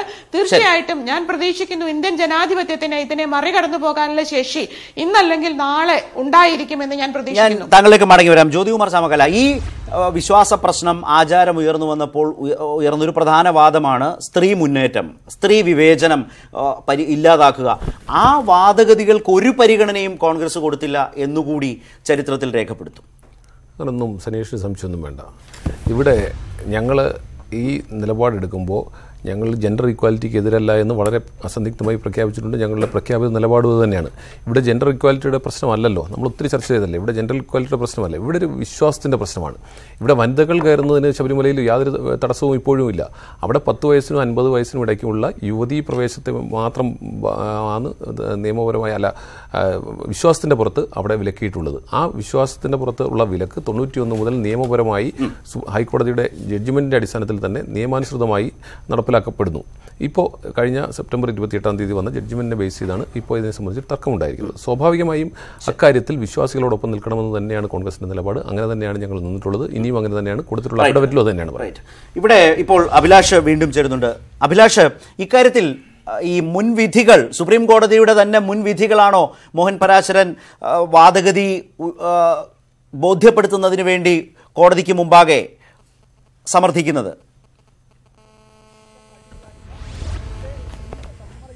തീർച്ചയായും ശരത്ത്, നമുക്കറിയാം 10:30 തുടങ്ങിയ വാദമാണ് മോഹൻ പരാശരൻ്റേത്. ഇപ്പോൾ ഏതാണ്ട് അരമണിക്കൂറായി അദ്ദേഹം വാദം തുടരുമ്പോൾ ഓരോരോ അതായത് കോടതി വിധിയിലെ 5-അംഗ ഭരണഘടനാ ബെഞ്ച് പ്രഖ്യാപിച്ച വിധിയിലെ പോരായ്മകൾ ചൂണ്ടിക്കാണിക്കുന്നു, പിഴവുകൾ ചൂണ്ടിക്കാണിക്കുന്നു. അതോടൊപ്പം മറ്റ് കേസുകളിലുണ്ടായ വിധി പ്രസ്താവങ്ങൾ അടക്കമാണ് മോഹൻ പരാശരൻ ഇപ്പോൾ സൂചിപ്പിക്കുന്നത്. അതായത് മതാചാരങ്ങളിലെ യുക്തി പരിശോധിക്കരുത് എന്ന് ബിജോയ് ഇമ്മാനുവൽ കേസിൽ സുപ്രീം കോടതി തന്നെ വിധിച്ചിട്ടുള്ളതാണ്. ഇപ്പോൾ നടന്നിട്ടുള്ള, അതായത് ശബരിമല സ്ത്രീ പ്രവേശനവുമായി ബന്ധപ്പെട്ട വിഷയത്തിൽ പശ്ചാത്തലത്തിൽ ഈ യുക്തി പരിശോധിച്ചുകൊണ്ടാണ് വിധി പ്രസ്താവം നടത്തിയിട്ടുള്ളത്. ആചാരങ്ങളുമായി ബന്ധപ്പെട്ട വിഷയത്തെ യുക്തിയുമായി ബന്ധിപ്പിക്കുന്നത് ശരിയല്ല എന്ന തരത്തിൽ, അതായത് ഏത് മത സാമുദായിക വിഭാഗത്തിന്റെ ആചാരങ്ങളാകട്ടെ അതിന് ശാസ്ത്രീയമായ അടിത്തറയോ അല്ലെങ്കിൽ യുക്തിപരമായ ചിന്തയുടെയോ അടിസ്ഥാനത്തിലുള്ള അത് ആചാരങ്ങളും അനുഷ്ഠാനങ്ങളും മാത്രമാണ്, അതിനെ യുക്തിയുമായി ബന്ധിപ്പിക്കേണ്ടതില്ല എന്ന് ബിജോയ് ഇമ്മാനുവൽ കേസിൽ തന്നെ സുപ്രീം കോടതി വിധി പ്രസ്താവിച്ചിട്ടുള്ളതാണ് എന്ന പ്രധാനപ്പെട്ട ഒരു വസ്തുത പരാശരൻ ഉയർത്തി കാണിക്കുന്നു. അതോടൊപ്പം തന്നെ ആചാരങ്ങൾ അത്രമേൽ അസംബന്ധം ആയാൽ മാത്രമേ കോടതി ഇടപെടാറുള്ളൂ എന്ന് യഹോവ കേസിലും കോടതി പറയുന്നുണ്ട്. അതായത് ഒരു അനാചാരം എന്ന തരത്തിലേക്കോ ഒരു സാമൂഹിക തിന്മ എന്ന തരത്തിലേക്കോ ഒക്കെ ഏതെങ്കിലും ആചാരങ്ങൾ പോവുകയാണെങ്കിൽ അതിലാണ് കോടതി ഇടപെടാറുള്ളൂ. ഇവിടെ സാമൂഹികമായ ഒരു തിന്മയോ അല്ലെങ്കിൽ അനാചാരമോ അല്ല, ചില നിയന്ത്രണങ്ങൾ മാത്രമാണ് സ്ത്രീകൾക്കുള്ളത്. സ്ത്രീകൾക്ക് പൂർണ്ണമായും പ്രവേശനം നിഷേധിക്കപ്പെടുകയല്ല. ഒരു നിശ്ചിത പ്രായപരിധിയിലുള്ള സ്ത്രീകൾക്ക് മാത്രം പ്രവേശനം നിഷേധിക്കപ്പെടുമ്പോൾ അതിനെ ഏതെങ്കിലും തരത്തിലുള്ള അസംബന്ധമായി അല്ലെങ്കിൽ അനാചാരമായി ഏതെങ്കിലും ഒരു വിഭാഗത്തെ ബാധിക്കുന്ന തരത്തിലുള്ള ഒന്നായി കാണാൻ സാധിക്കില്ല. അങ്ങനെ വളരെ കൃത്യമായി യഹോവ കേസിൽ കോടതി തന്നെ വ്യക്തമാക്കിയിട്ടുണ്ട്. അനാചാരം എന്നത് ഒരു അസംബന്ധമായി മാറുന്ന സാഹചര്യത്തിൽ മാത്രമേ മറിച്ചൊരു വിധി പ്രസ്താവം നടത്താൻ സാധിക്കുകയുള്ളൂ എന്നത് വളരെ കൃത്യമായി പറയുന്നു. ഒപ്പം ഈ വിധി പ്രസ്താവവുമായി ബന്ധപ്പെട്ട് അന്ന് കോടതി തന്നെ നടത്തിയത് ഈ കാലഘട്ടത്തിലും തൊട്ടുകൂടായ്മ നിലനിൽക്കുന്നു എന്ന പരാമർശം ഭരണഘടനയുടെ ബെഞ്ചിൽ നിന്ന് അൺടച്ചബിലിറ്റി എന്ന പ്രയോഗം തന്നെ ആ വിധി പ്രസ്താവത്തിലുണ്ട് എങ്കിൽ അങ്ങനെയൊന്നല്ല, അത് കോടതിയെ തെറ്റിദ്ധരിപ്പിച്ചതാണ്. വനിതകളോട് സ്ത്രീകളോട് ഒരു തരത്തിലുമുള്ള തൊട്ടുകൂടായ്മയും ഈ കാലഘട്ടത്തിലില്ല, അങ്ങനെ ഒരു ആചാരമല്ല ശബരിമലയിലേത് എന്ന വസ്തുതയാണ് ഇപ്പോൾ പരാശരൻ ഉയർത്തി കാണിക്കുന്നത്. അതിന് പോയിന്റായി അദ്ദേഹം പറയുന്നത് ഞാൻ നേരത്തെ സൂചിപ്പിച്ചതുപോലെ 10 വയസ്സിൽ താഴെയുള്ള പെൺകുട്ടികൾക്കും 50 വയസ്സിൽ കൂടുതൽ പ്രായമുള്ള സ്ത്രീകൾക്കും പ്രവേശനമുണ്ട്. അതുകൊണ്ട് തന്നെ ഇതിനെ തൊട്ടുകൂടായ്മ എന്ന തരത്തിൽ നിരീക്ഷിച്ചത് ശരിയായില്ല. ആ വിധി പ്രസ്താവത്തിന്റെ പരാമർശത്തെ കൂടി ഉൾക്കൊണ്ടുകൊണ്ടാണ് പരാശരൻ അത്തരത്തിൽ ഒരു വാദം ഉന്നയിക്കുന്നത്. തൊട്ടുകൂടായ്മ എന്നത് കുറ്റമാണ്, എന്നാൽ എന്താണ് തൊട്ടുകൂടായ്മ എന്ന് കൃത്യമായി നിർവചിക്കണം. അതായത് ഒരു കാലഘട്ടത്തിൽ നിലനിന്നിരുന്ന തൊട്ടുകൂടായ്മ, അയിത്തം പോലെയുള്ള ആചാരങ്ങൾ ആ കാലഘട്ടത്തിൽ വളരെയധികം ചർച്ച ചെയ്യപ്പെട്ട ഒന്ന് ഇപ്പോൾ നിലനിൽക്കുന്നില്ല. ഇതുമായി ബന്ധപ്പെട്ട് എന്താണ് അൺടച്ചബിലിറ്റി, അങ്ങനെ ഒരു പ്രയോഗം നമുക്കറിയാം 5-അംഗ ഭരണഘടനാ ബെഞ്ചിന്റെ വിധി പ്രസ്താവത്തിൽ കൃത്യമായി ഉണ്ടായിരുന്നു. ഈ കാലഘട്ടത്തിലും, അതായത് സാമൂഹികമായി ഏറെ മുന്നോട്ട് പോയ ഒരു കാലഘട്ടത്തിലും അൺടച്ചബിലിറ്റി, തൊട്ടുകൂടായ്മ നിലനിൽക്കുന്നു എന്ന പരാമർശം കോടതി വിധിയിലുണ്ടായിരുന്നു. ഈ പരാമർശം ശരിയല്ല എന്ന് പരാശരൻ വളരെ കൃത്യമായി വാദഗതി ഉന്നയിക്കുകയാണ്. അങ്ങനെ ഒരു അതായത് ഒരു ആചാരവുമായി ബന്ധപ്പെട്ട്, ശബരിമലയിലെ ആചാരവുമായി ബന്ധപ്പെട്ട് തൊട്ടുകൂടായ്മ നിലനിൽക്കുന്നില്ല. അങ്ങനെയെങ്കിൽ ആ തൊട്ടുകൂടായ്മ എന്ത് എന്ന് കോടതി കുറച്ചുകൂടി വ്യക്തമാക്കേണ്ടതുണ്ട്. ഇപ്പോൾ ഉന്നയിക്കുന്നത് പോലുള്ള തൊട്ടുകൂടായ്മയോ അയിത്തമോ മാറ്റി നിർത്തലോ ഒന്നും ശബരിമലയിലില്ല. ആചാരപരമായ കാര്യങ്ങൾ മാത്രമാണ് നടക്കുന്നത്. ആചാരത്തിന്റെ ഭാഗമായി ഒരു നിശ്ചിത പ്രായപരിധിയിൽപ്പെട്ട യുവതികൾക്ക് പ്രവേശനം നിഷേധിക്കുന്നു. അതിനപ്പുറത്ത് ഒരു തരത്തിലുമുള്ള അനാചാരങ്ങളോ അസംബന്ധമായ ആചാരങ്ങളോ തൊട്ടുകൂടായ്മയോ ഇപ്പോൾ നിലനിൽക്കുന്നില്ല എന്ന വാദമാണ് പരാശരൻ ഉന്നയിക്കുന്നത്. അതിന് തീർച്ചയായും അദ്ദേഹത്തിന് ഭരണഘടനയുടെ വകുപ്പുകളുമായി ബന്ധിപ്പിക്കേണ്ടി വരും. അതിന് പ്രധാനമായും 15, 17, 25 വകുപ്പുകൾ തമ്മിലുള്ള താരതമ്യം അദ്ദേഹം നടത്തുന്നു. ഇത് തമ്മിലുള്ള ബന്ധം, അനുച്ഛേദങ്ങളെ ഉദ്ധരിച്ചുകൊണ്ട് ഈ ബന്ധം പരിശോധിക്കുന്നതിൽ കോടതിക്ക് പിഴവ് പറ്റിയിരിക്കുന്നു. അത്തരം നിരീക്ഷണങ്ങൾ തെറ്റാണ്, കോടതിയെ തെറ്റിദ്ധരിപ്പിക്കുന്ന സമീപനമാണ് ഇതുമായി ബന്ധപ്പെട്ട വാദപ്രതിവാദങ്ങൾക്കിടെ ഉണ്ടായത് എന്ന നിർണായകമായ ചില പോയിന്റുകളാണ് ഇപ്പോൾ പരാശരൻ ഉന്നയിക്കുന്നത്. അവിടെ തീർച്ചയായും ചീഫ് ജസ്റ്റിസിന്റെ നിലപാട് കൂടി നിർണായകമാകുന്ന സാഹചര്യം ഉണ്ടാകും. വിധി പ്രസ്താവത്തിലെ ചില പരാമർശങ്ങൾ ഏത് അനുച്ഛേദത്തെ ഉദ്ധരിച്ചുകൊണ്ടാണ്, ഏത് വകുപ്പുകളെ ഉദ്ധരിച്ചുകൊണ്ടാണ് എന്നത് തീർച്ചയായും കൂടുതൽ, അതായത് ഇപ്പോൾ നിലനിൽക്കുന്ന, ഇപ്പോൾ ഭരണഘടനാ ബെഞ്ചിൽ ചെറിയ മാറ്റം എന്നത് ചീഫ് ജസ്റ്റിസ് മാറിയിരിക്കുന്നു എന്നുള്ളതാണ്. രഞ്ജൻ ഗൊഗോയ് ഉൾപ്പെടുന്ന ബെഞ്ചിന് കൂടുതൽ ചർച്ച ചെയ്യപ്പെടേണ്ട ഒരു സാഹചര്യം വരികയാണെങ്കിൽ തീർച്ചയായും വിശദമായി ഇതിലേക്ക് വാദം കടക്കുന്ന ഒരു പശ്ചാത്തലമുണ്ടാകും. തൊട്ടുകൂടായ്മയെ വിധിയിൽ നിർവചിച്ച രീതി ഹിന്ദു ആരാധനാലയങ്ങൾക്ക് മാത്രമേ ബാധകമാകൂ. ഭരണഘടനയുടെ 25(2)B പ്രകാരം എന്ന പ്രധാനപ്പെട്ട ഒന്നുകൂടി കോടതിയിൽ ഉന്നയിച്ചു വെക്കുന്ന ഒരു സാഹചര്യമുണ്ട്. വീണ്ടും 25-ാം അനുച്ഛേദത്തിലേക്ക് വരികയാണ്. അവിടെ ആരാധനയുമായി ബന്ധപ്പെട്ട ശുദ്ധിക്രിയകൾ ഉൾപ്പെടെ, അതായത് ഒരു ക്ഷേത്രത്തിന്റെ ആചാരങ്ങൾ പാലിക്കുന്നതിൽ പുലർത്തേണ്ട ചില ആചാര മര്യാദകളുണ്ട്. അവിടെ വ്രതം നോറ്റ് ശബരിമലയിൽ എത്തുന്നു, അല്ലെങ്കിൽ മറ്റു ക്ഷേത്രങ്ങളിലടക്കം ക്ഷേത്ര ദർശനം നടക്കുമ്പോൾ വ്രതശുദ്ധി, ശരീരശുദ്ധി ഉൾപ്പെടെയുള്ളവയ്ക്ക് പ്രധാനപ്പെട്ടതായി മാറുന്നുണ്ട്. അതിനപ്പുറത്ത് ഏതെങ്കിലും തരത്തിലുള്ള ഒരു തൊട്ടുകൂടായ്മ എന്നതല്ല നിലനിൽക്കുന്നത് എന്ന തരത്തിൽ പരാശരൻ വാദമുന്നയിക്കുന്നു. ക്ഷേത്രത്തിന്റെ ആചാരങ്ങൾ അപ്രകാരമാണ്. ക്ഷേത്രത്തിൽ സാധാരണ നിലയിലുള്ള ശുദ്ധിയോടുകൂടിയാണ് പോകാറ്. അവിടെ നിലനിൽക്കുന്ന ഒന്നിനെ തൊട്ടുകൂടായ്മ എന്ന നിലയിലുള്ള പരാമർശം ശരിയല്ല എന്നതാണ്. അതായത് ആചാരങ്ങൾക്ക് നൽകുന്ന ഒരു സ്വാതന്ത്ര്യത്തിന്റെ ഭാഗമായുള്ളത് മാത്രമാണ് ഈ പറയുന്ന കാര്യങ്ങൾ. ശുദ്ധിയോടുകൂടി ക്ഷേത്രങ്ങളിൽ പോവുക എന്നത് ആചാരത്തിന്റെ ഭാഗമാണ്, അതൊരു അനുഷ്ഠാനത്തിന്റെ ഭാഗമാണ്. അത് ഏതെങ്കിലും തരത്തിൽ അസംബന്ധമായ ഒന്നല്ല. അവിടെ എത്തുന്ന മുഴുവൻ ഭക്തർക്കും ഇത്തരത്തിലുള്ള ആചാരങ്ങൾ പാലിക്കേണ്ട ഉത്തരവാദിത്വമുണ്ട്. ആ ആചാര പാലനത്തിന്റെ ഭാഗമായുള്ള കാര്യങ്ങൾ മാത്രമാണ് ശബരിമലയിൽ നടക്കുന്നത്. അതിനപ്പുറത്ത് ഏതെങ്കിലും തരത്തിലുള്ള തൊട്ടുകൂടായ്മയില്ല, അസംബന്ധമില്ല, അനാചാരമില്ല എന്ന കാര്യങ്ങൾ അദ്ദേഹം ഭരണഘടനയിലെ വകുപ്പുകൾ ഉദ്ധരിച്ചുകൊണ്ട് തന്നെ 25-ാം അനുച്ഛേദം 15, 17, 25 വകുപ്പുകൾ തമ്മിലുള്ള ബന്ധം എന്നിവയെ വീണ്ടും ഉയർത്തി കാണിച്ചുകൊണ്ട് അദ്ദേഹം വാദം തുടരുകയാണ്. എന്തായാലും അരമണിക്കൂറിലധികം പരാശരൻ ഇപ്പോൾ സമയം നൽകിയിരിക്കുന്നു എന്നതും വളരെ പ്രധാനപ്പെട്ട ഒന്നാണ്. അതായത് ഒരു കാര്യം കൂടി എടുത്തു പറയേണ്ടത്, ഇത് ഉഭയകക്ഷി തർക്കമല്ല, മറ്റു മതങ്ങളിലും പ്രത്യാഘാതമുണ്ടാക്കും എന്ന തരത്തിൽ, അതായത് മതസ്വാതന്ത്ര്യത്തിന്മേലുള്ള ഒരു കടന്നുകയറ്റമായി ഈ വിധിപ്രസ്താവം മാറുന്ന സാഹചര്യമാണ് ഉണ്ടാകാൻ പോകുന്നത് എന്ന പരാമർശം കൂടി കോടതിയിൽ നടത്തുകയാണ് വാദമുഖത്തിന്റെ ഭാഗമായി. അത് സ്ത്രീ പുരുഷ തുല്യത അല്ലെങ്കിൽ സ്ത്രീയും പുരുഷനും തമ്മിൽ ഉള്ള തുല്യതയെ ചോദ്യം ചെയ്യുന്ന ഒന്നിനപ്പുറത്ത് ആചാരങ്ങളുടെ ഭാഗമായാണ് സ്ത്രീകൾക്ക് നിയന്ത്രണം ഏർപ്പെടുത്തിയിട്ടുള്ളത്. ഇത്തരത്തിലുള്ള ആചാരങ്ങളുടെ മേൽ കടന്നുകയറ്റം നടത്തുന്ന ഒരു സമീപനം കോടതിയുടെ ഭാഗത്തു നിന്നുണ്ടായാൽ മറ്റു മതങ്ങളിലും ഇത്തരത്തിൽ ആചാരങ്ങൾ മാറ്റേണ്ട അല്ലെങ്കിൽ പ്രത്യാഘാതങ്ങൾ ഉണ്ടാകും എന്ന തരത്തിലുള്ള സൂചന കൂടി വാദത്തിന്റെ ഭാഗമായി പരാശരൻ ഉന്നയിക്കുന്ന സാഹചര്യമുണ്ട്.